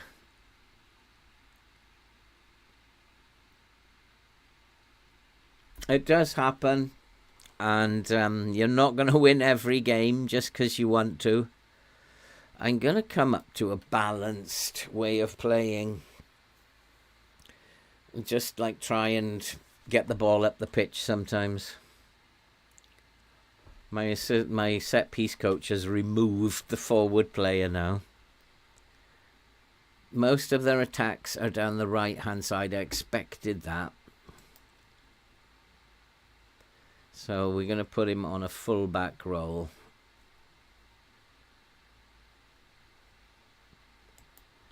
Rather than a wing-back role.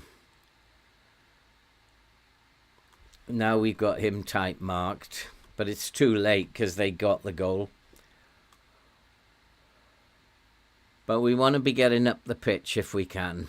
So balance is probably better than cautious. Got to give ourselves some chances. And this, he is having a nightmare. He's giving the ball away all the time. So let's give him a shout. He's dribbling far too much. So if he does it again, I'm going to have to take his dribbling ability off him. So there possibly is other things I can do with him. 3-0 now. Can make him a wide playmaker, I suppose.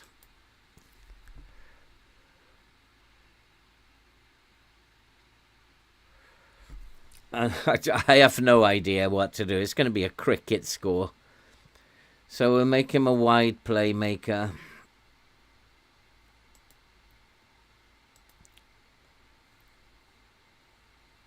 And we'll take his dribbling off him. Let's do shorter passes.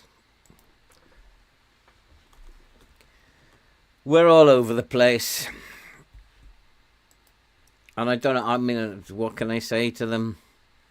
Yeah, you've been terrible. Especially him.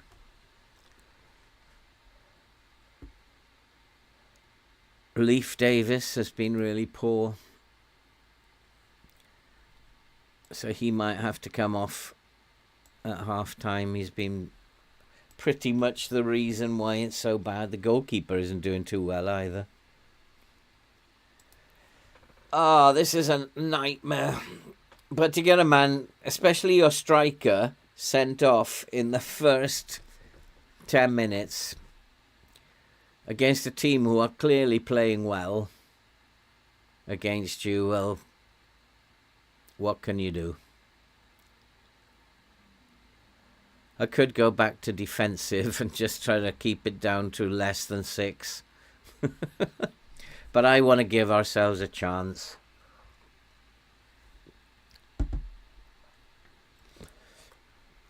See, Burgess should be winning all these balls into the box, but he hasn't won any of them. Another one he's missed. So bringing him in didn't work. Wes Burns is an absolute nightmare, as well as Broadhead, who can obviously not play that false 9 role.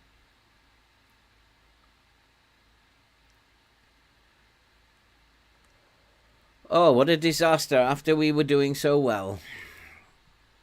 But we're still in 6th. The game is being kind to us. It is down the right-hand side that we can't cope with them.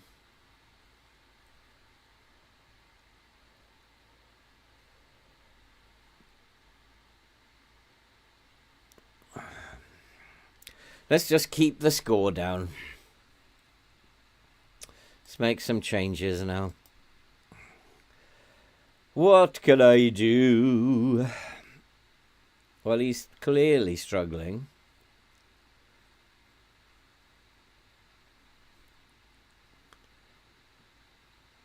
I'm just going to bring Delap on as a striker. I don't think he can play a false 9. Let's play him as a deep line forward on support. He has to come back and help out. And Wes Burns, you're a nightmare.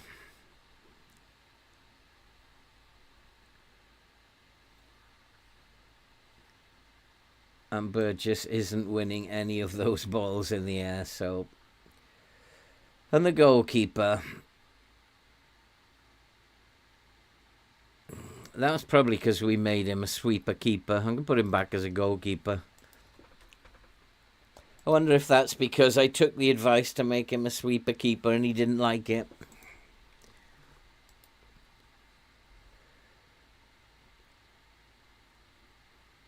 They are just all over us.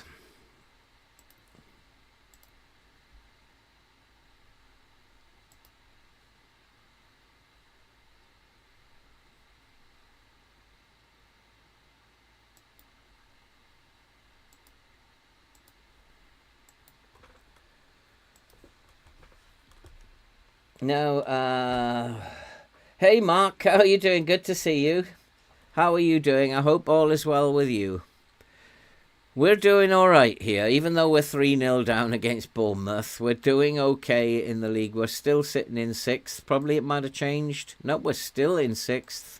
So I'd say, despite this absolute shocker, then we're doing okay. The reason I think why we are losing, although it might be that we'd have lost anyway, but not as much as this, is because we had a man sent off on 10 minutes.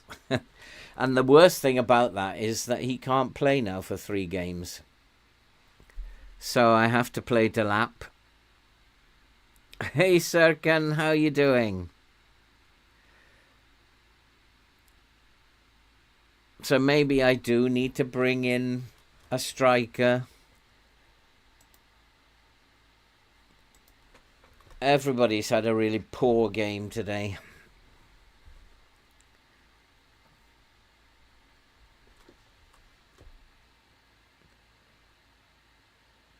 And who was that? That was Delap, was it? No, it was Ling. They can't hit a barn door from... Delap and Ling are nightmares. They're really bad.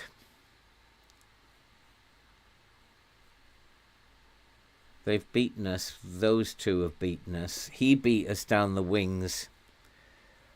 We just couldn't cope with that.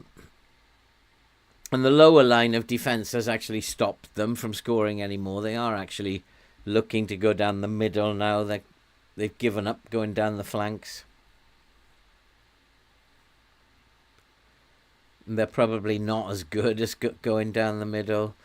3-0, I think we've kept it to a reasonable scoreline at the end. I was concerned it might be 6. But we've done okay. It might get to 4 yet.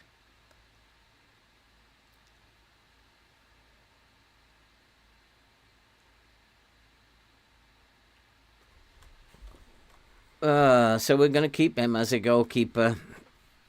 I'm not going to take any notice of my assistant with that regard. 6.1 now. He's had an absolute shocker, but he is making saves. So I don't know why he's on a 6.1. That's a nothing pass, but it's okay. It's full time. I'm glad that's over. Ah, boy. Absolutely dreadful. I'm far from pleased. And the big problem I've got now is Hurst is going to be out for 3 games. We're still in 6th, although Chelsea, Aston Villa have a game in hand over us. But we're going to get these defeats. They're not willing to send Helena on a coaching course. Dreadful. But they have increased the number of scouts for her. So that's nice. Yeah, I mean, I don't think we faded to defeat. We got beaten in the first 20 minutes. Dismissed for a bad tackle. Delap vows. What can I do? I'm going to try and put my arm around him and say, hey.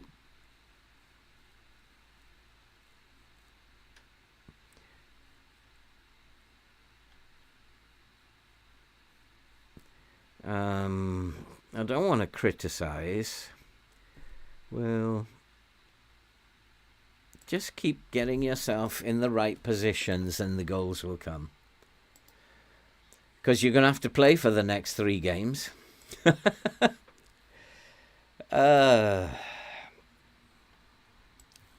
Delap will go up top. Hey Serkan, how are you doing, my friend? Good to see you. Camille, hello. Welcome to the stream. So now I've got a big problem. Al Hamadi is unregistered. Rocco Vata may have to come in as the... He's injured. Oh, FM, you're doing a good job here, aren't you? Maybe Broadhead will have to like take a break, and Solar can come on for Vata. Oh, what a nightmare. What a dreadful performance that was.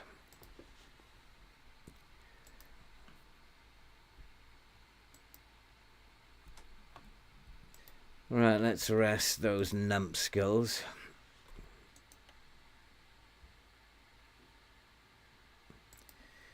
And this skeezer needs a rest.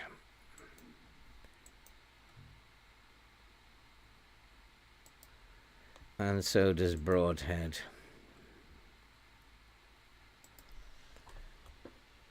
I think I pretty much know what to say to them in the dressing room before the next game. Humphreys has done his contract. I haven't had a row with anyone. Who is he? Oh, Jack Taylor. We'll sell you then.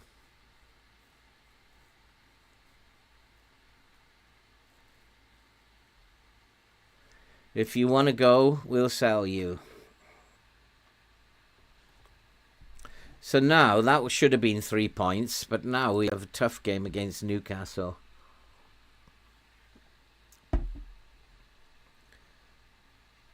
I'm not going to get into that. He's going to be sold in the end. Ooh, there was some Premier League stuff going on there. Were Chelsea and Arsenal involved? We've dropped down to 7th.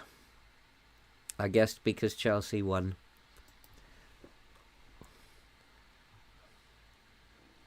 Yeah, Chelsea beat Fulham. Aston Villa lost to Man City. So that's why we're still in 7th. I'll still be happy with 7th. Looking at Newcastle, oh, blimey.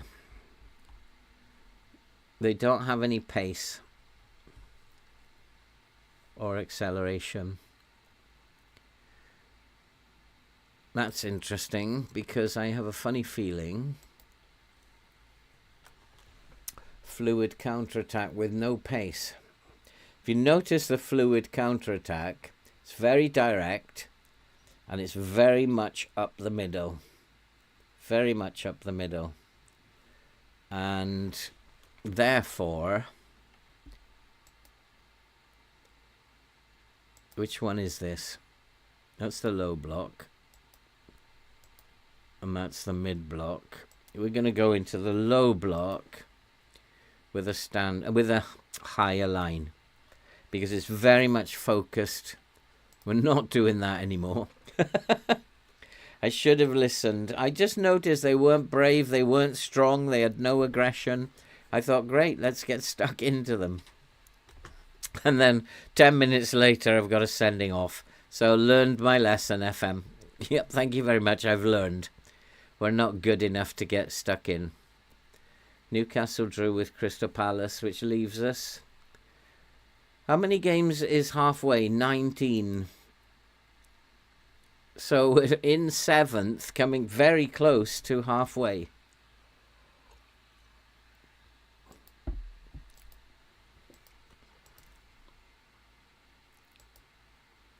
Staff members update. Chief Scout is quite slow. I would have done them myself by now. But let her do her job. She's got a lot on her mind. So just let her do her job. She'll find players. She'll allocate scouts. She will do the job. I think she's the greatest. She keeps bringing in players. Morante.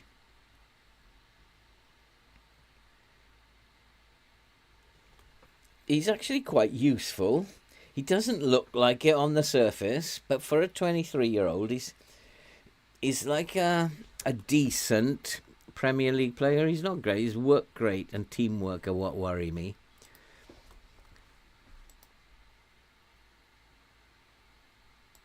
He's on my list already. Probably as a centre mid. But it's his attacking ability that puts me off him.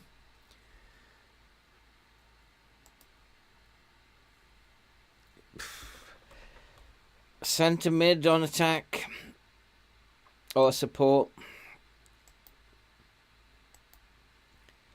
Finishing is good for a centre mid. I mean, he's got what it takes. 25 years old, 7 million. Good player. Is he already on my short list? Yeah. Who is this guy? Centre back. Not quite sure I need centre backs at the moment. But good in the air.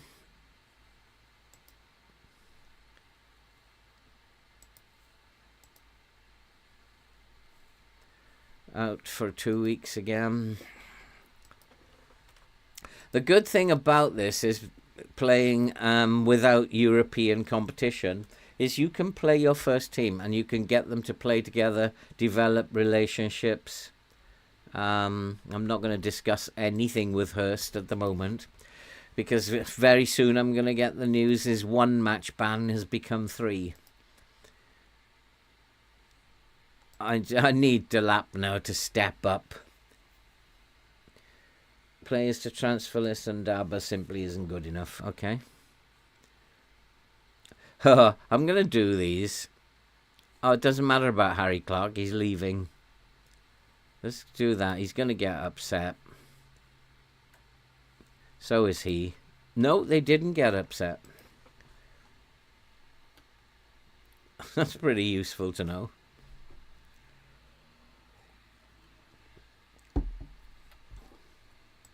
So the poll results are quite interesting. Yes. Before I go on, we'll talk about the poll results and why I think it's really important. I think from my own perspective, my channel is done. From a YouTube perspective as well, YouTube are not promoting my channel anymore. And I don't know if you guys know what an impression is. An impression is the amount of times that YouTube shows the thumbnail to people. And so after kind of like 3 years, YouTube is probably saying, we've done as much as we can for your channel. And I kind of accept that. I'm an old man playing this game. And I did have an interesting conversation with a young lad who's just moved into the shared house that I live in. And he asked me what I did in my spare time. And I said, I've got a YouTube channel. And he said, wow, that's incredible. He said, what do you do? I said, I play a computer game. And then he was totally taken aback. He was absolutely shocked. Computer games are not for old people was kind of like going through his head. And then when he asked me, how many subscribers do you have? And I told him I've got about almost 8,000. No, almost 9,000. It totally blew his mind. But I had to tell him, because he didn't think that an old person could actually do that. And he told me he has a young friend who tried YouTube, has been doing it for 2 years, and he could only get about 200 subscribers. So he was like blown away that somebody old. So that is something that limits me, and I know that. People's view of computer games are for young people. But what I also know is that the way to proceed now is to advertise outside. I am not the type of person who's going to go on Twitter and tell people, hey, come and have a look at my videos. I am not that kind of person. And I do visit social media. I visit Reddit quite a lot. And I visit Facebook groups. And I see in there people posting, why is it why I've got fast defenders and they're always getting behind me? Even though I've got fast defenders, they're getting behind me. I see people who don't know how to deal with that, and they think having fast defenders makes them impenetrable at the back. I see people who are downloading tactics, looking for tactics. I have plenty available. But why not? But I think they should start learning how to make their own. And I have great videos on how to make your own tactics. So there are other things I don't know how to defend in. I see them all the time. And the usual response is, I usually go to Zealand. He gives me tons of information. Or they put a video out from one of the top 4 or top 6 creators. So I'm wondering, if 52% go in there, then why can't you recommend my videos? Because I need your help, guys, in the social media now. YouTube has done what it can. I think I've reached that point where YouTube has pretty much done what it can. My impressions are almost nothing. So, and it's not that I'm not putting stuff out. I'm actually putting about 7 pieces out a week, and that's a lot. So I need your help, guys, basically, or the channel will just die. And for now, I don't want the channel to just die, but advertising now outside of YouTube has to happen. I don't think that I'm able to do it, to be honest with you. My OBS doesn't work with this computer for some reason very well. So I only have a very limited OBS. I only have a very limited lighting setup here. Shorts ADH will be absolutely useless. Shorts will cause big problems with the channel, and people who think that putting shorts up will increase your subscribers, but shorts viewers are different to long form viewers. So shorts are no good for a channel. I might get 200 subscribers who watch that one short, but then are just only ever going to watch shorts. They will never watch the long form. They're a different audience altogether. So you either do shorts or you do long form. You don't do both. It took a long time for YouTube creators to find that out, but they finally have. I knew it a year ago, which is why I stopped doing shorts. It's got to come down to people having the faith in my videos. To be, instead of Zealand popping up in these all the time, people to go in there and say, hey, if you want to learn how to stop people getting behind your defense, you need to go and watch Old Man Phil's Lines videos. So basically it is about that, and I need your help. That's what I'm saying. I don't want the channel to die, but at the moment I think YouTube's done what it's going to do. I'm losing more subscribers every day than I'm gaining. And the reason why that's happened is not people are unsubscribing. YouTube is taking them away. People who joined 2 years ago no longer watch the channel. So after a year of non-engagement, YouTube just takes them off. So I'm losing subscribers faster than I can gain them. View time is okay because of the amount of live streams I'm doing, but I can't rely on this and for much longer. And if it gets so hard to do, why at my age would I want to put myself through that?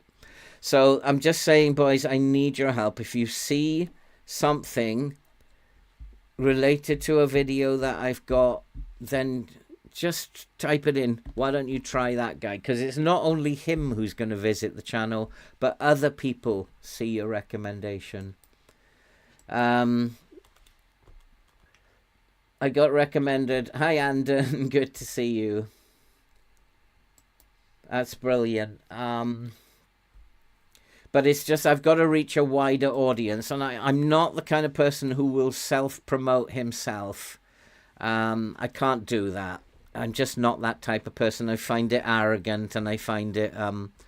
so I need your help to just promote. If it's relevant, instead of them seeing Zealand and all the other top 4, just put somebody else in there.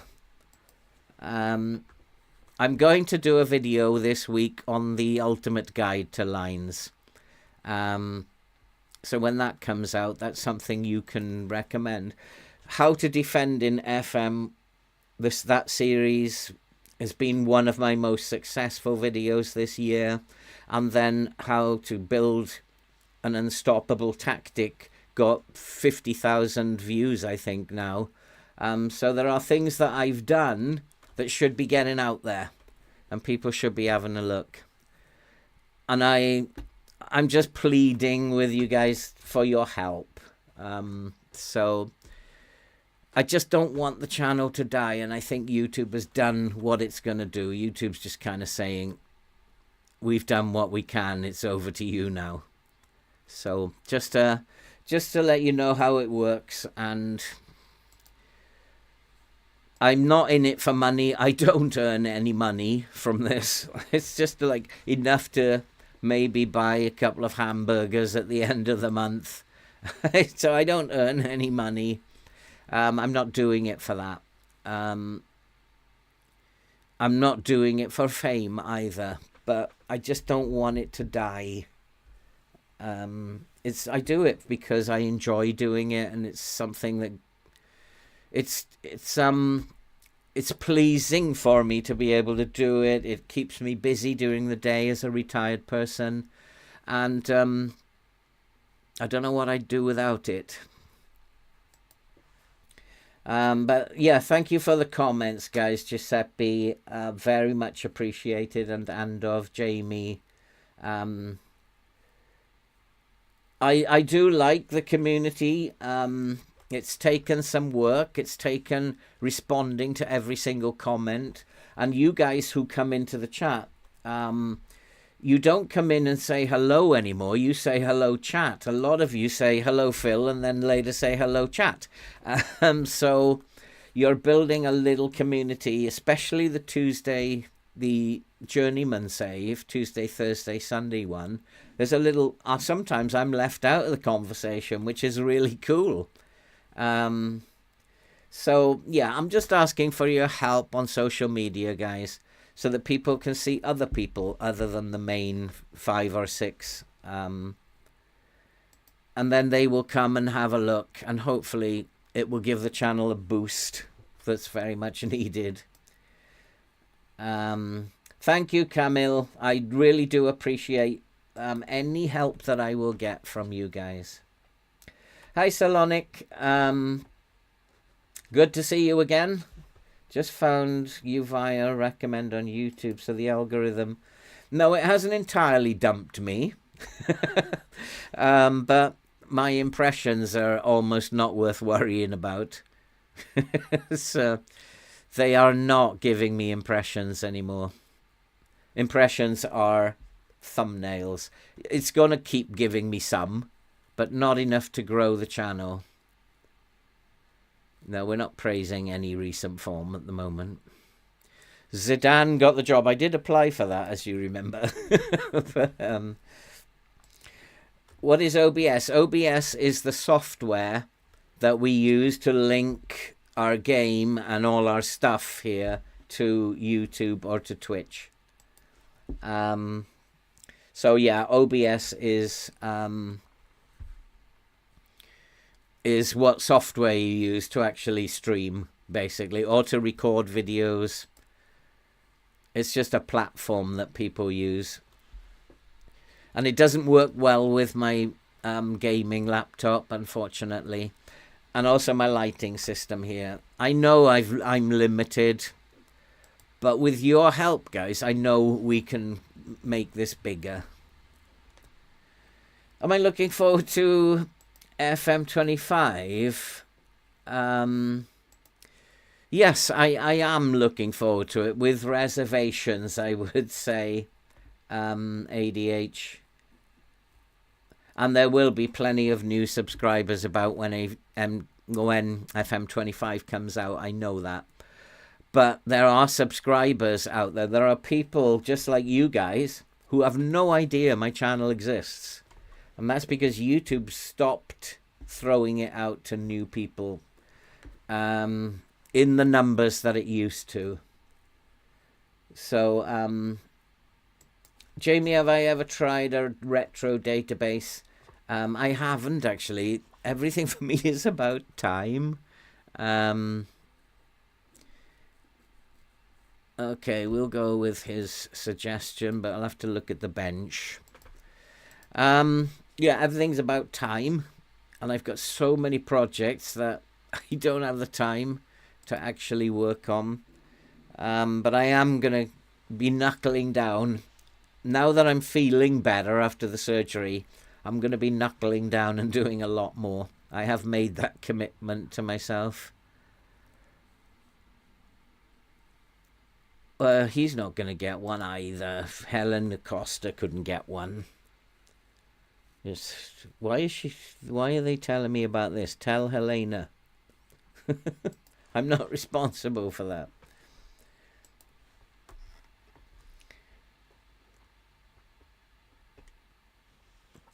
So, absolutely, you're right, Salonic, and I will tell people, don't count your subs in the morning, count your views.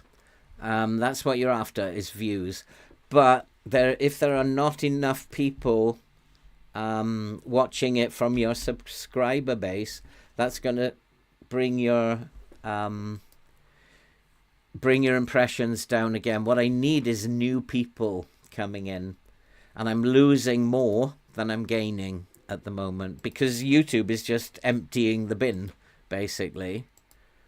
If nobody watches anything of mine for 6 months, then they will probably unsub them.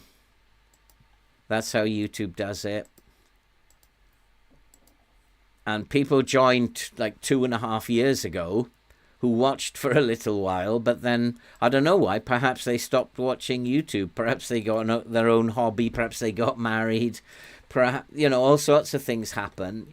Your audience is never the same 6 months later than what it was. You'll have your hardcore, but your audience changes all the time.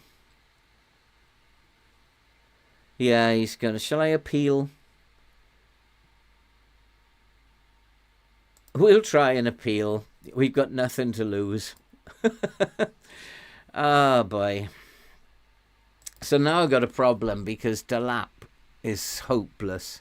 So this is where we might slip a little bit. I'm going to play the low block. Ling is injured, is he? So that means Broadhead has to come in. I didn't see Ling getting injured. See, he's messed the bench up completely. That bench was lovely. So I've got Harry Clark. That's one fullback. Josh Tyman is available. He can come in for Ling. And Jack Taylor can come onto the bench. Jason on the bench. Harness can come onto the bench. I have no idea who Matty Ward is. He's unregistered. So I don't have a forward. But it doesn't matter. Delap is just going to have to do what Delap does. But we're going to play the low block. And regroup. I think we're in trouble here. We'll start with the higher line because they're going to play through the middle in, I would think. And see what we can do here. My optimism has suddenly gone away a little bit. What time is it? 2 o'clock. My optimism has disappeared a little bit with that. With Hurst being out of the team. He was pretty much keeping us going. Get out there. Show the world what you've got. I should have had a word privately with Delap. Just to G him up a little bit. I mean, surely he can score some goals. At some point, he's got to score goals. But he's got the opportunity to do it now. He's got 3 games where he is the main man. I'm pretty sure I should have had a private word with him. And as we saw, they're going down the middle. I think they're going to, at least from the beginning, they're going to avoid the wide areas. So we've got to be having a high line.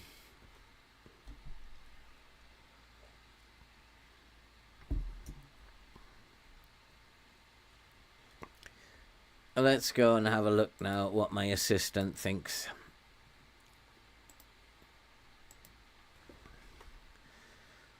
Isaac, oh my God.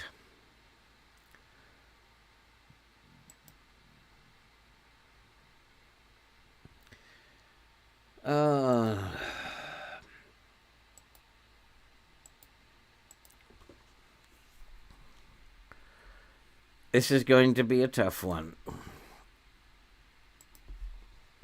But I just want them to sit back, soak it all up, and see where it goes.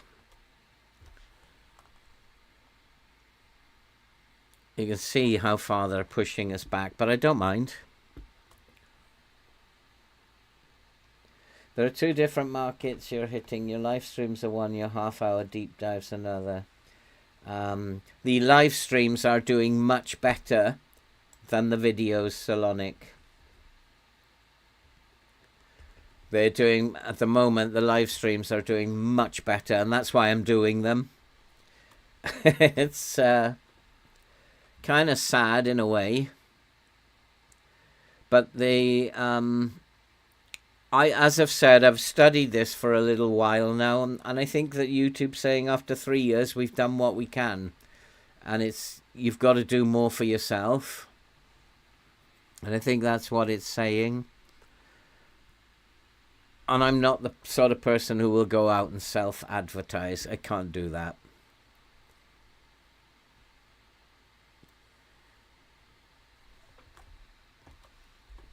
And I could easily drop links of my videos to people in these threads, but I just think that would be really arrogant. And I'm not that kind of person. And I won't be able to do it. Looking at that wide player who's on his own out there, taking defenders away.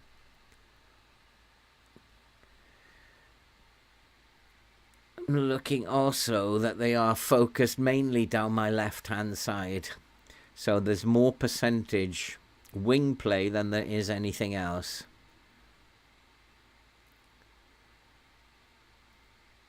Good strong bit up the middle. They may have changed their system to playing out wider,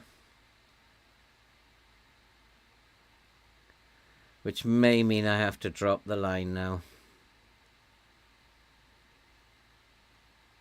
They will at some point because they're not getting joy down the middle. Look at Delap, he's immediately gone to a 6.4. But that is because he's not getting any service. It's not because he's missing opportunities. It's because he's not getting the ball. But it's his favourite rating, 6.4. How come when everybody else signs Delap, he's really good for them? And I sign him, he's absolute rubbish. But that's good. Just keep the ball. Just be sensible. That's good. Delap! Delap! Get in! Is it going to be offside? It's given. Delap.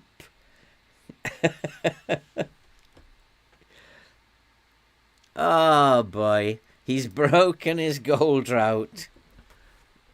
Probably because I put my arm round him in training and just said, just don't worry, get yourself into the right places, it will come.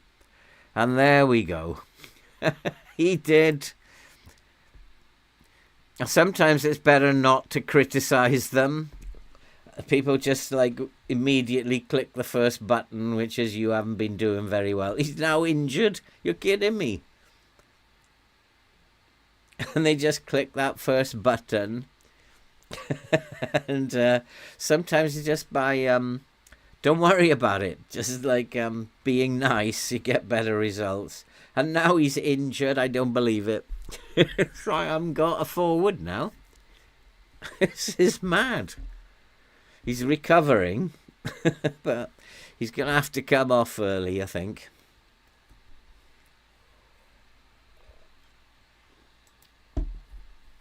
Well, this will be a shock result.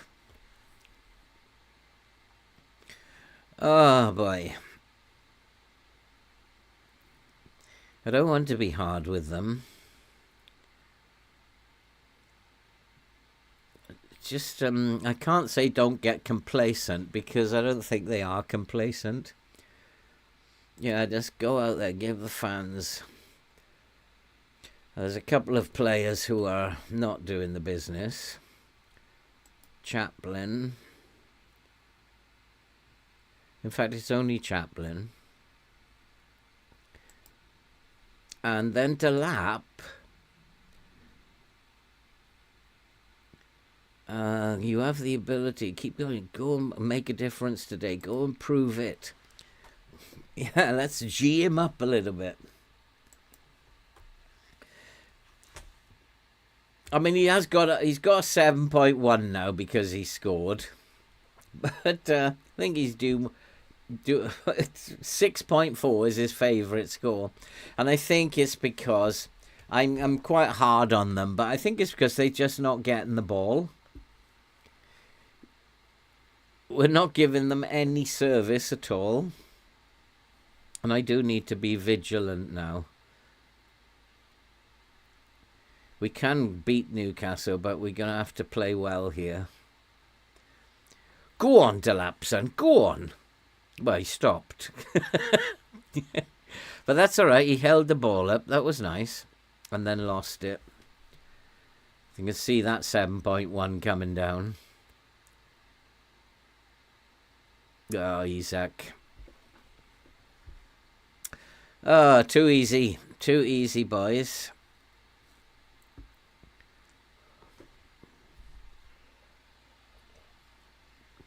Still 1-1, but we're still in the game, just. He's, I think he's too tight to Isaac.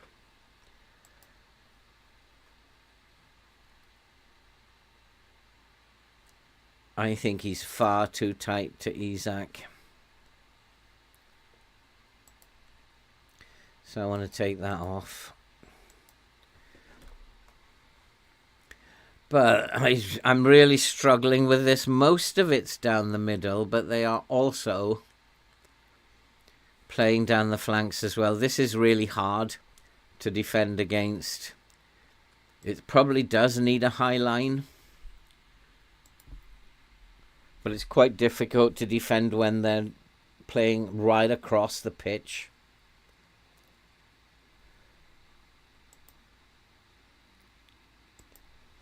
But we're still in this. All we've got to do is stay in the game, and then anything can happen.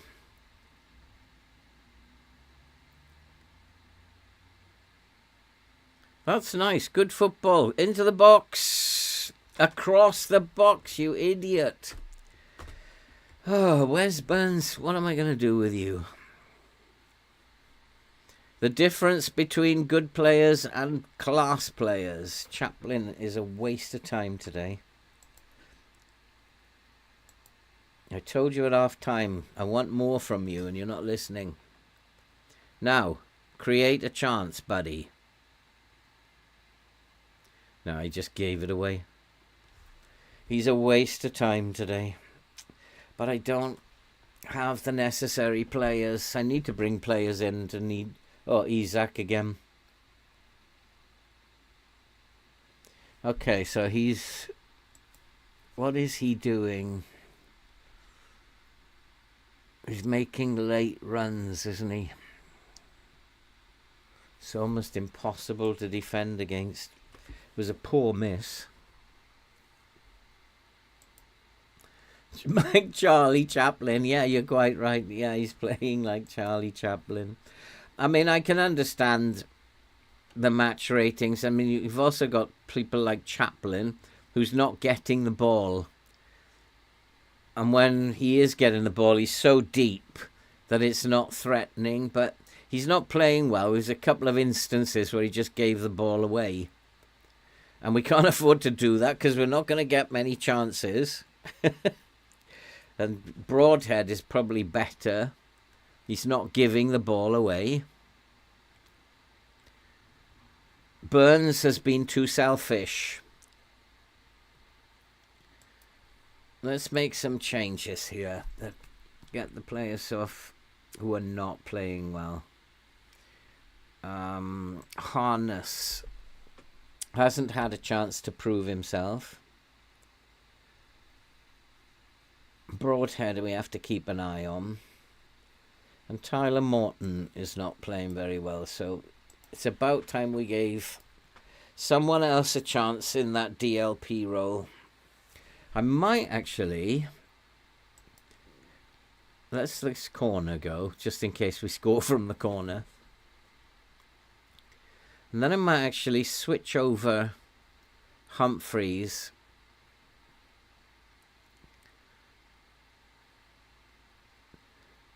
I mean, in terms of the game itself, we are counter-attacking, we are creating chances. But they are a good team, and we can expect to lose. Any win that we get against teams like this is a bonus, or a draw is a bonus. What's happened, though, is we're playing better against good teams than we are against bad teams. Honestly, the lap has made it 2-1. Oh, lordy, lordy.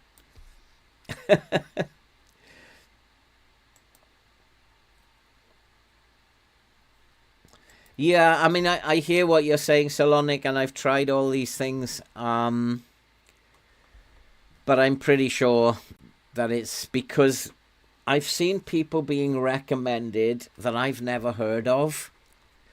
People are going into these forums and recommending mainly the big six, but they're also recommending people I've never heard of.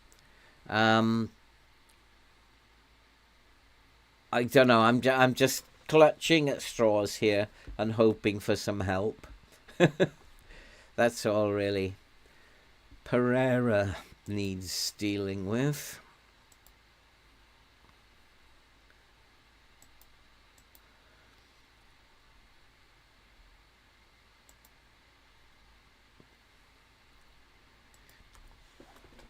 So anyway, back to the football. What we're doing here is basically lines.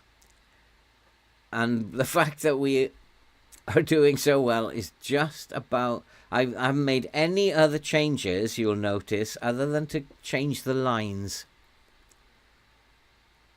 Against Bournemouth, maybe I should have made some other changes. But it's really just about where I'm placing the lines. Knowing what system we play. Sticking to that system. And this is hard because they are playing absolutely evenly. And as the high line, is the high line the right thing to do here? Especially with Isak. Yeah, Isak has twice broken the line. He's made a late run, hasn't he? So I get a funny feeling we should drop the line. It's not they're getting behind us and threatening, but it's Isak has made these late runs behind the defence. Now it's time to make substitutions. If we can win this, it'll be phenomenal. Especially as Delap scored twice. Grossabal.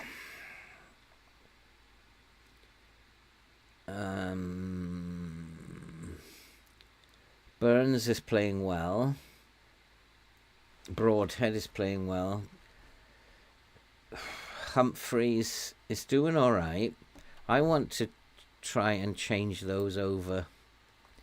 Give Humphreys a go as the DLP.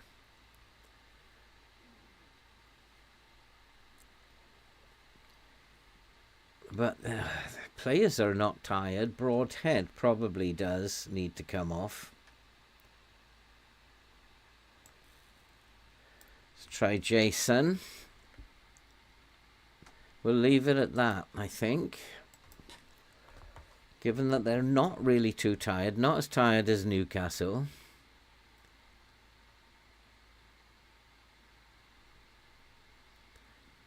I mean, if we win this, it'll be phenomenal. How are we beating these good teams and not able to beat... Oh, that's a poor pass. Who was that? Offside, Isaac. He's offside. The linesman spotted it. I spotted it. Who was that made that error? It's offside. It's offside. We knew that one. It was him who made the error.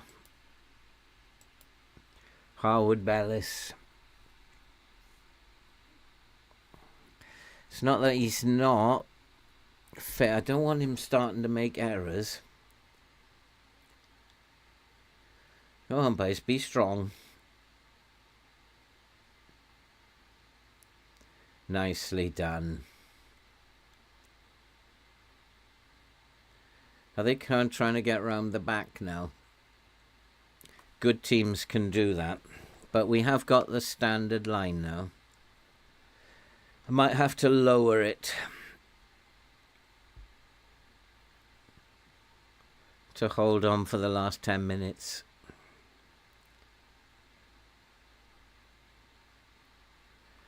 But so far, so good.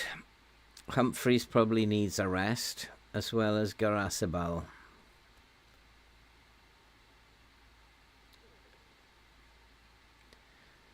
So far, so good. Let's get these boys off.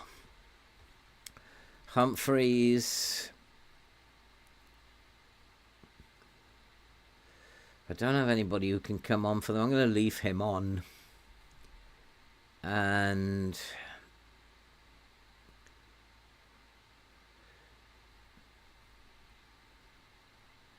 Leaf Davis probably. Timon can come on for him. Finally, he's fit and can play. Garosabal needs a rest. That's the other one. So just hold on, boys. This is all about holding on now. Be sensible, be cautious.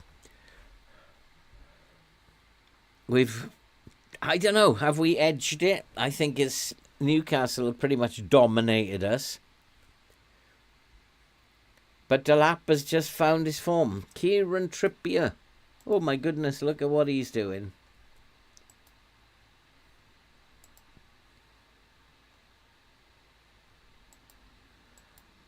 What else can we do to him?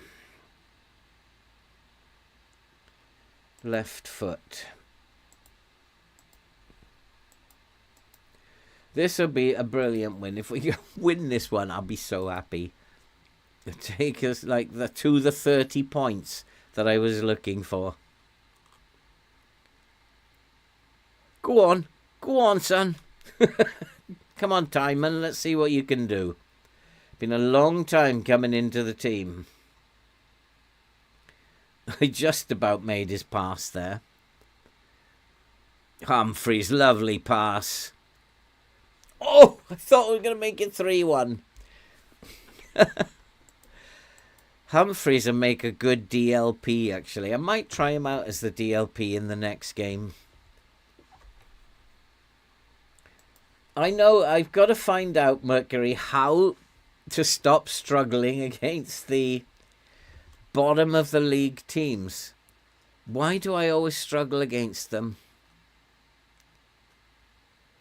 It just beats me. I've no idea why that should be. And Newcastle have done really well to try and fox me But I think I was right to pull the line back later on. But they're still not finished, are they?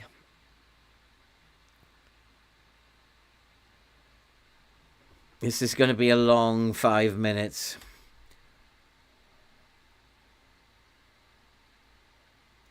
Oh, well done, Howard Bellis. I was criticising him earlier, but well done. Come on, boys, hold on. Sometimes if you go and do something in your tactics screen, it actually takes their corner away, but not this time. Now, hold on to it, Humphreys. Hold on to it. Just take it to the corner. Nicely done. Nicely done. This is all good time wasting, which I should be thinking about.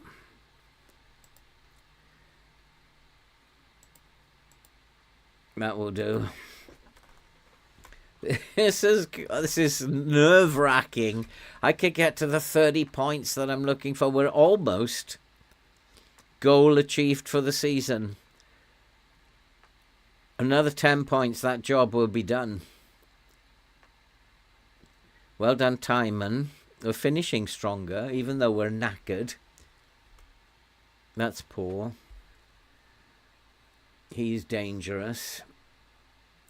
Good tackle. Come on, boys. There's just like 3 minutes left now. Come on, boys. 2 minutes left. Come on, boys. We can do this. Let's go defensive now. Let's not do anything that we don't need to do.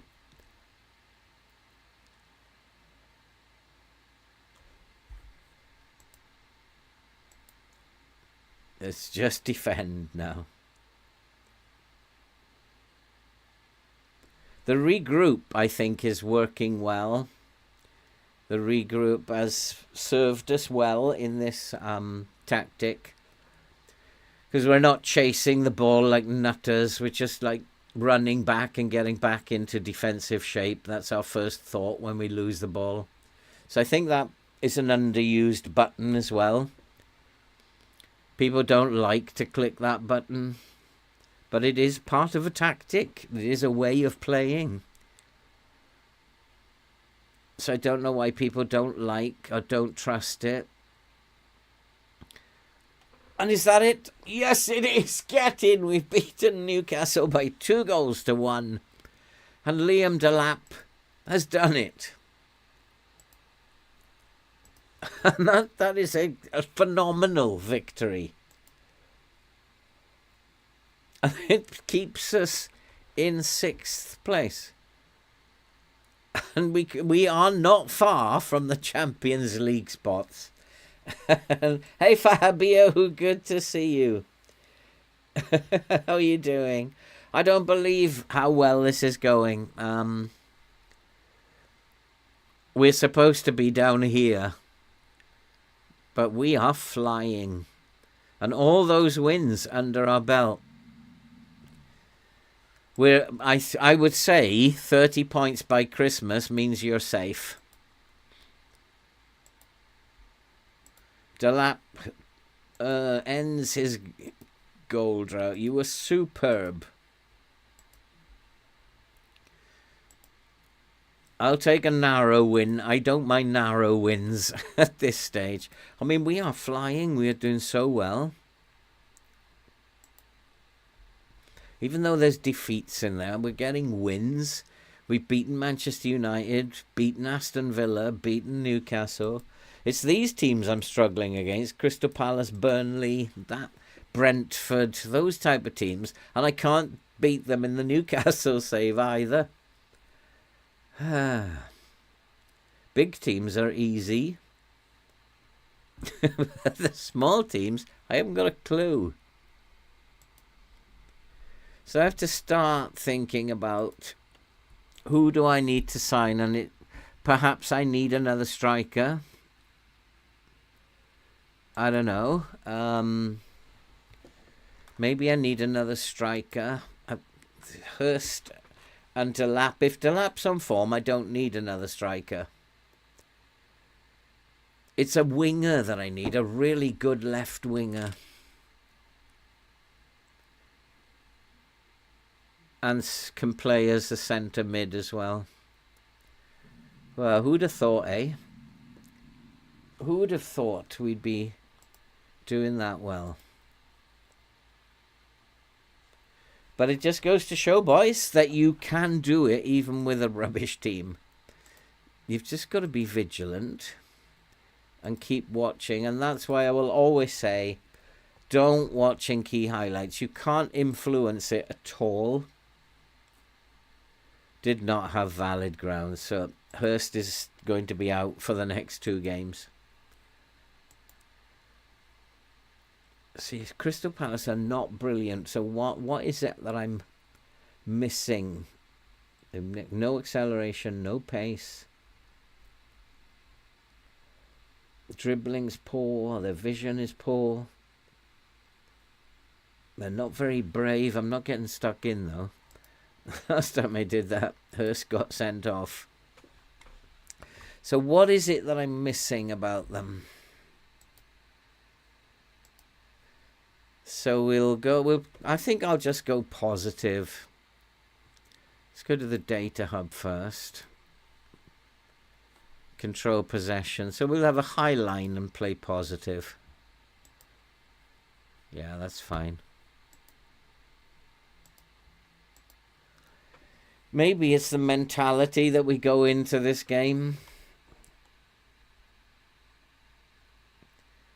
More controlled possession. But I understand what you're saying, Salonic, but I'm asking the team to play in a way that they can't play.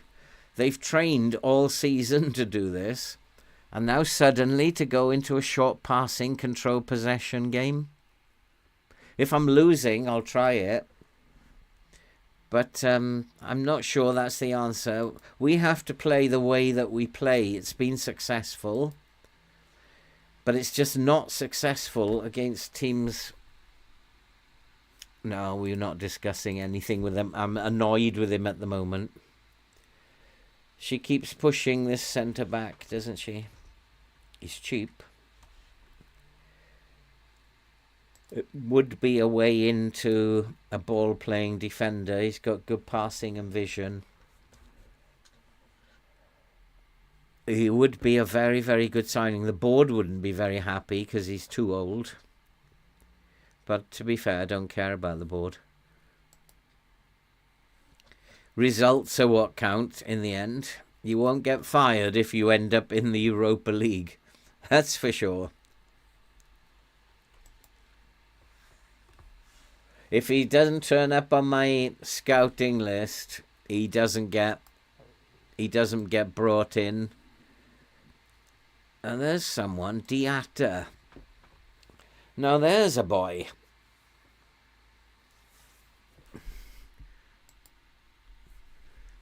Can play both wings.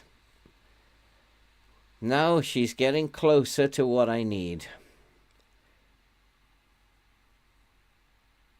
Those 3 are good. Those are good. Very brave, and I need brave players. Stamina for a winger, though, is dreadful. So he's a lazy player. And he can cut inside with the ball.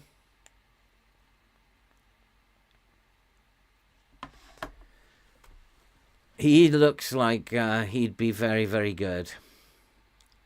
Could even make him an inverted winger coming in from the right-hand side. So we'll thank her for that, and we'll put him on the short list.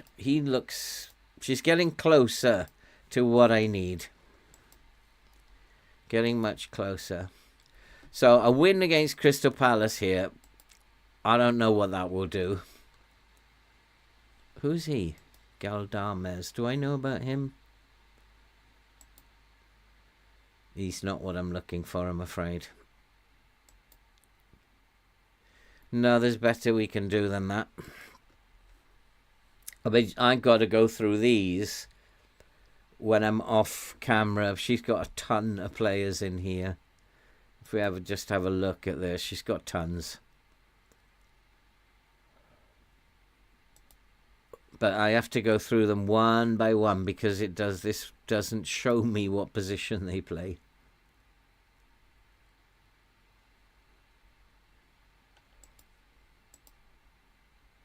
I wonder if I can add that. Can I add that?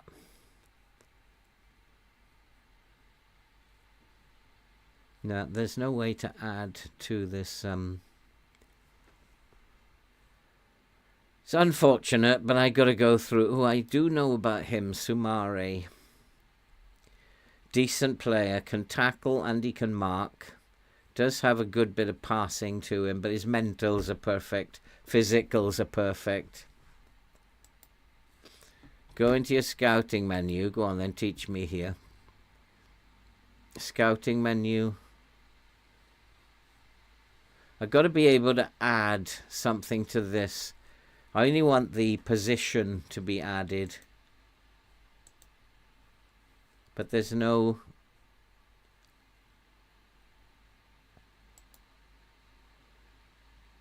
Here, you see, I can see exactly what positions they play. But if I go now to click on that, it gets taken away. And I can't seem to add anything here. There's no way to affect it.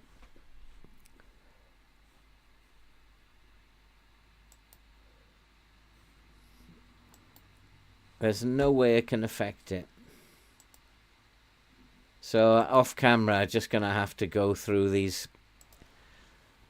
one by one. It's horrid, but...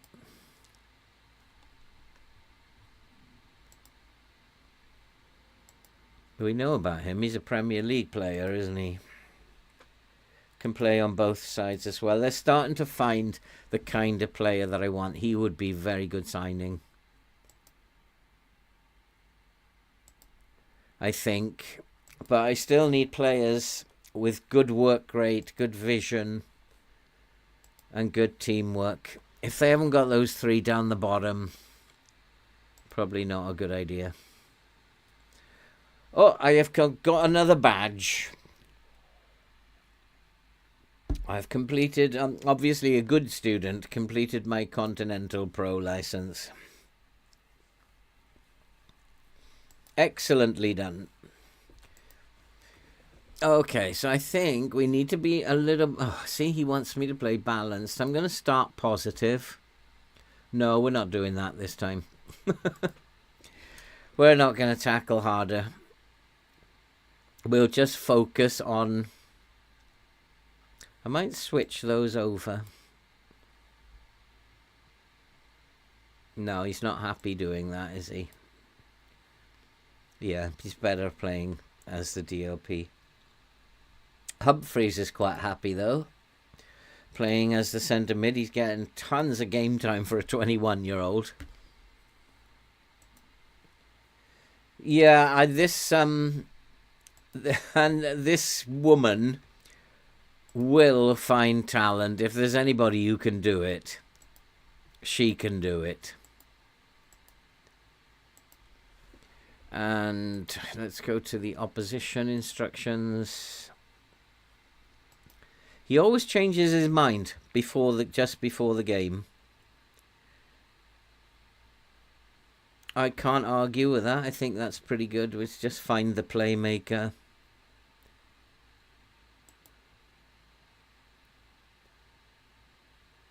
I think we'll type mark both of those.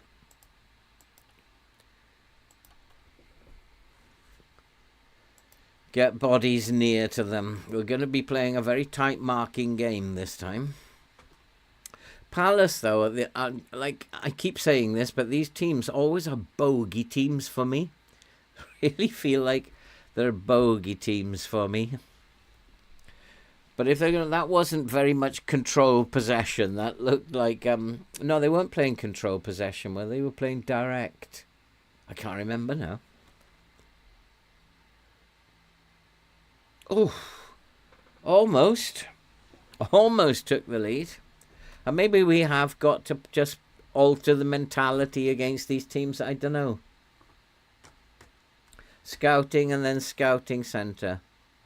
Okay, we'll have a look after. Because I don't go in there very often, it's probably something I need to learn about.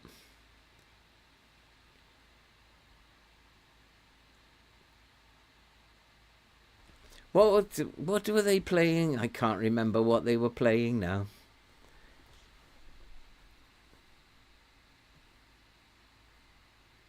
I don't think it was control possession. I think, but I don't know, I can't remember.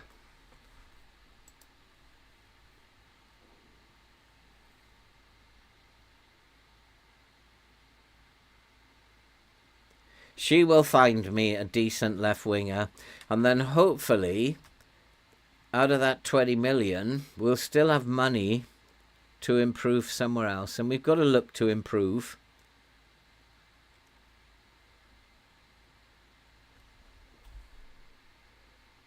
Oh, easy. Way too easy for them.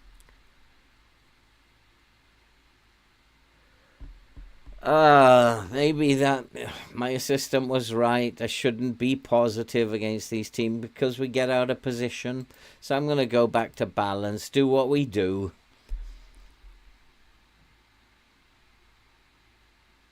And that's that corner, isn't it? Corners of the box against control possession are a nightmare to defend. Ah, boy. 100% down the right. That will probably change.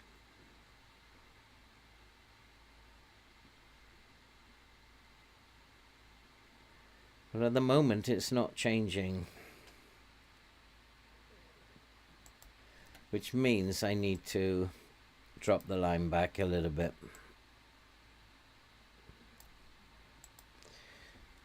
If that doesn't change, I've got to force them to play up the middle.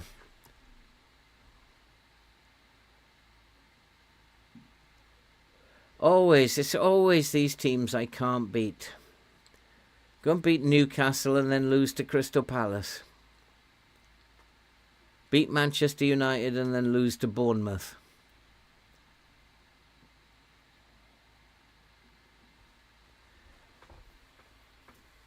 I just don't get it. And I'd love to know other people's experience of that. And we're absolutely being dominated here. But that's nothing new.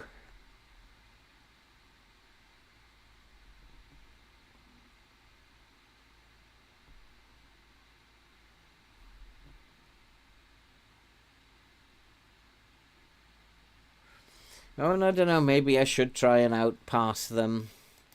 What are the passing stats? Not that one, this one. I mean, we're not doing too bad. We've got the possession, so I don't need to try and outpass them. They're just dominating the game. Now it's becoming more down the middle now. And Ollis is pretty much the key man. I don't know what to do. I'm going to push the line back up because it's coming more down the middle now.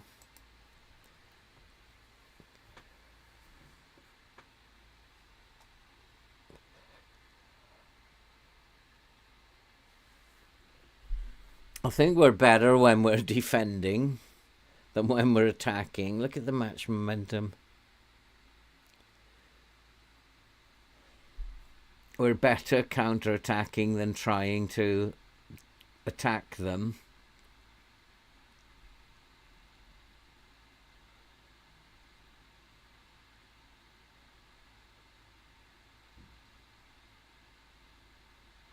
Go on, Delap, go on. Let's get another brace. But it's Burns! Get in! Get in! Maybe it was just a hiccup.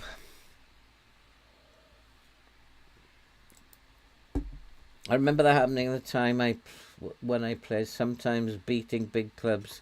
I can't understand it, music.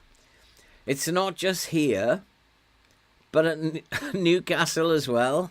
The teams I fear are the teams who are 18, 19 and 20 in the league. Really fear those teams. Olise. He's almost done. So he's going to be going off soon. So he's almost done. There's not much more I can do in terms of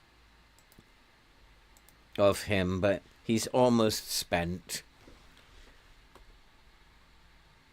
Eze, of course, always is going to be a threat. Where is Eze playing? He's now playing as the centre mid. Olisa's gone on to the wing, which is good news. So I possibly don't need to worry too much about Olise. But Eze,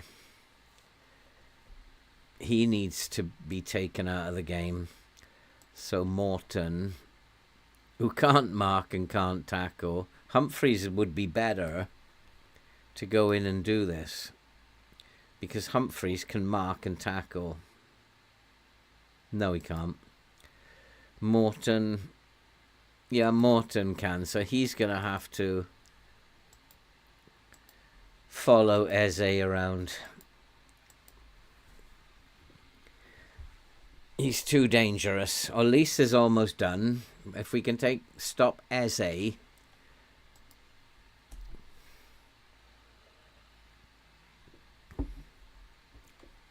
But the fact that we are getting results, I mean, like even a draw, I'll be perfectly happy with a draw. A draw will keep us in 6th. And at the moment, I'm perfectly happy with how they're playing. We're much better when we're defensive. You've been unlucky so far. I'm going to tell them that. They have been unlucky.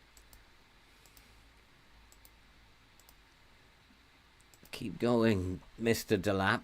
Even though you're back to your normal self with a 6.5, you can still do this.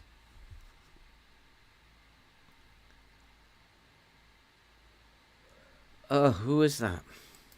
Broadhead. Got to bring someone better in on that left wing. Jota Silva is on my list. It's on the scouting list. He's on a 7.1.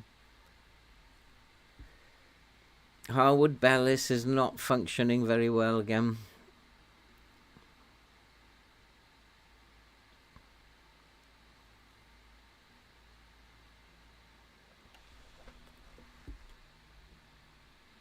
I could tell them to get stuck in. That was well defended, and that is about lines. Having these standard lines stop them going outside, but that's poor. That left a big hole, and that was Humphreys' inexperience. Left a big hole.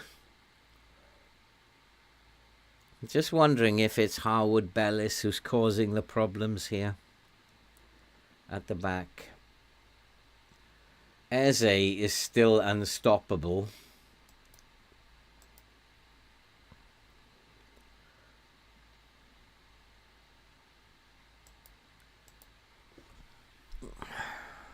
Such a hard game to win. Well done. That was good defending. If we can keep doing that.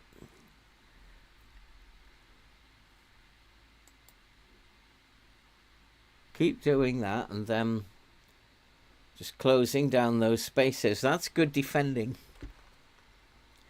Not allowing them any space at all. But we've got to get back into this game, because we're almost giving the game to Eze. So what is it? There's nothing else we can do. I've got someone on him.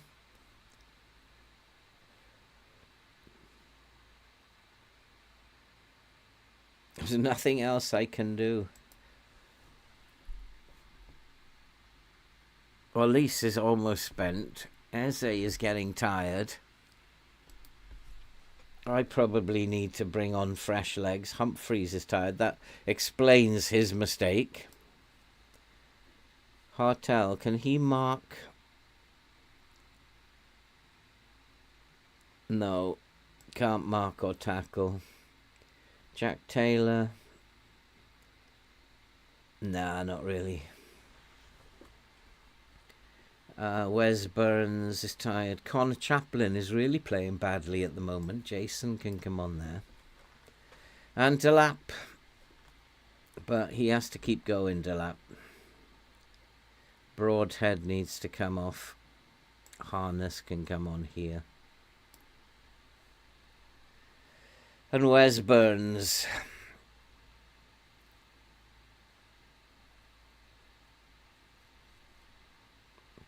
But I don't want to bring on a youngster in this situation.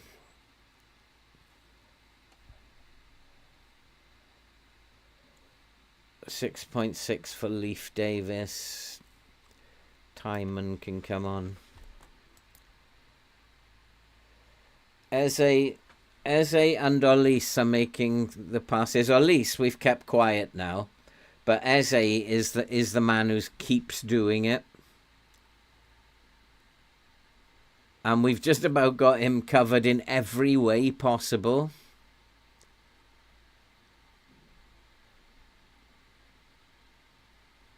So still on 6. And we've got the ball. And Wes Burns is very, very tired.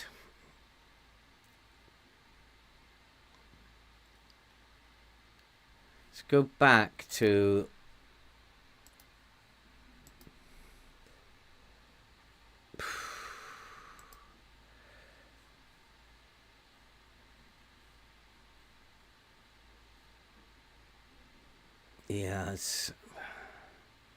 Yeah, it's really tricky, isn't it?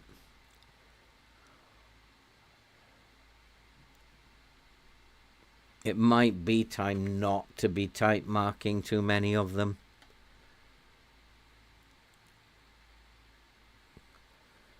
We'll go with what the assistant thinks. And Wes Burns is out on his feet. I could bring Jason over here. Push Hartel forward.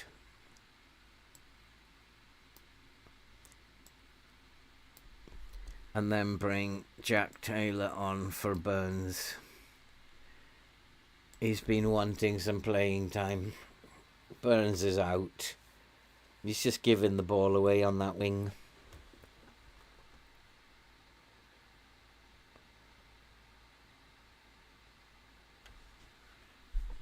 It's too easy. Is he going to be given offside? It would just look too easy.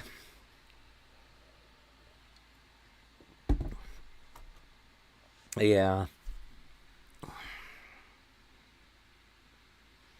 Howard Bellis is not playing well. You just let him go.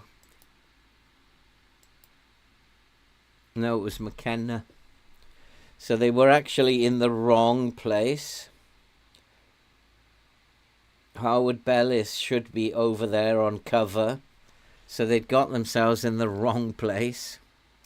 Dumbos. So what I need to do now is switch it over. We've got to become a little bit more positive. I'm going to try this.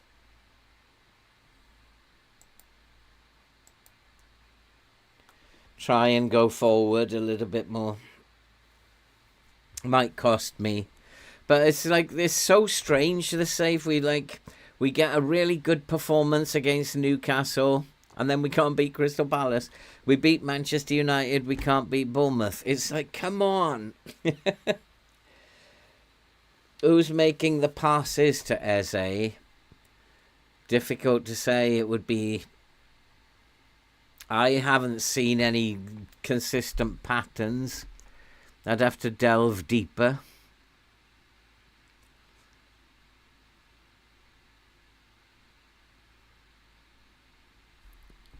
I think they've got us now.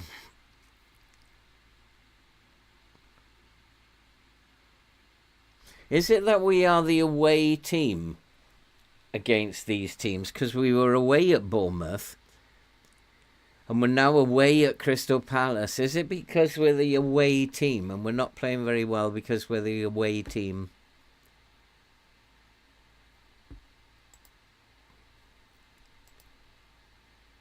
I wonder if it's because it's that. It's just because of away form. Because we were away at Bournemouth and we're away here.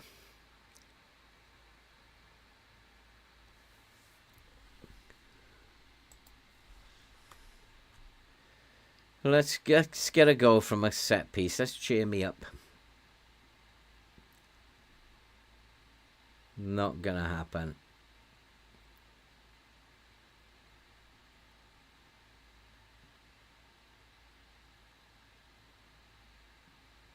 Delap had an absolute nightmare, back to his brilliant best today. 6.3.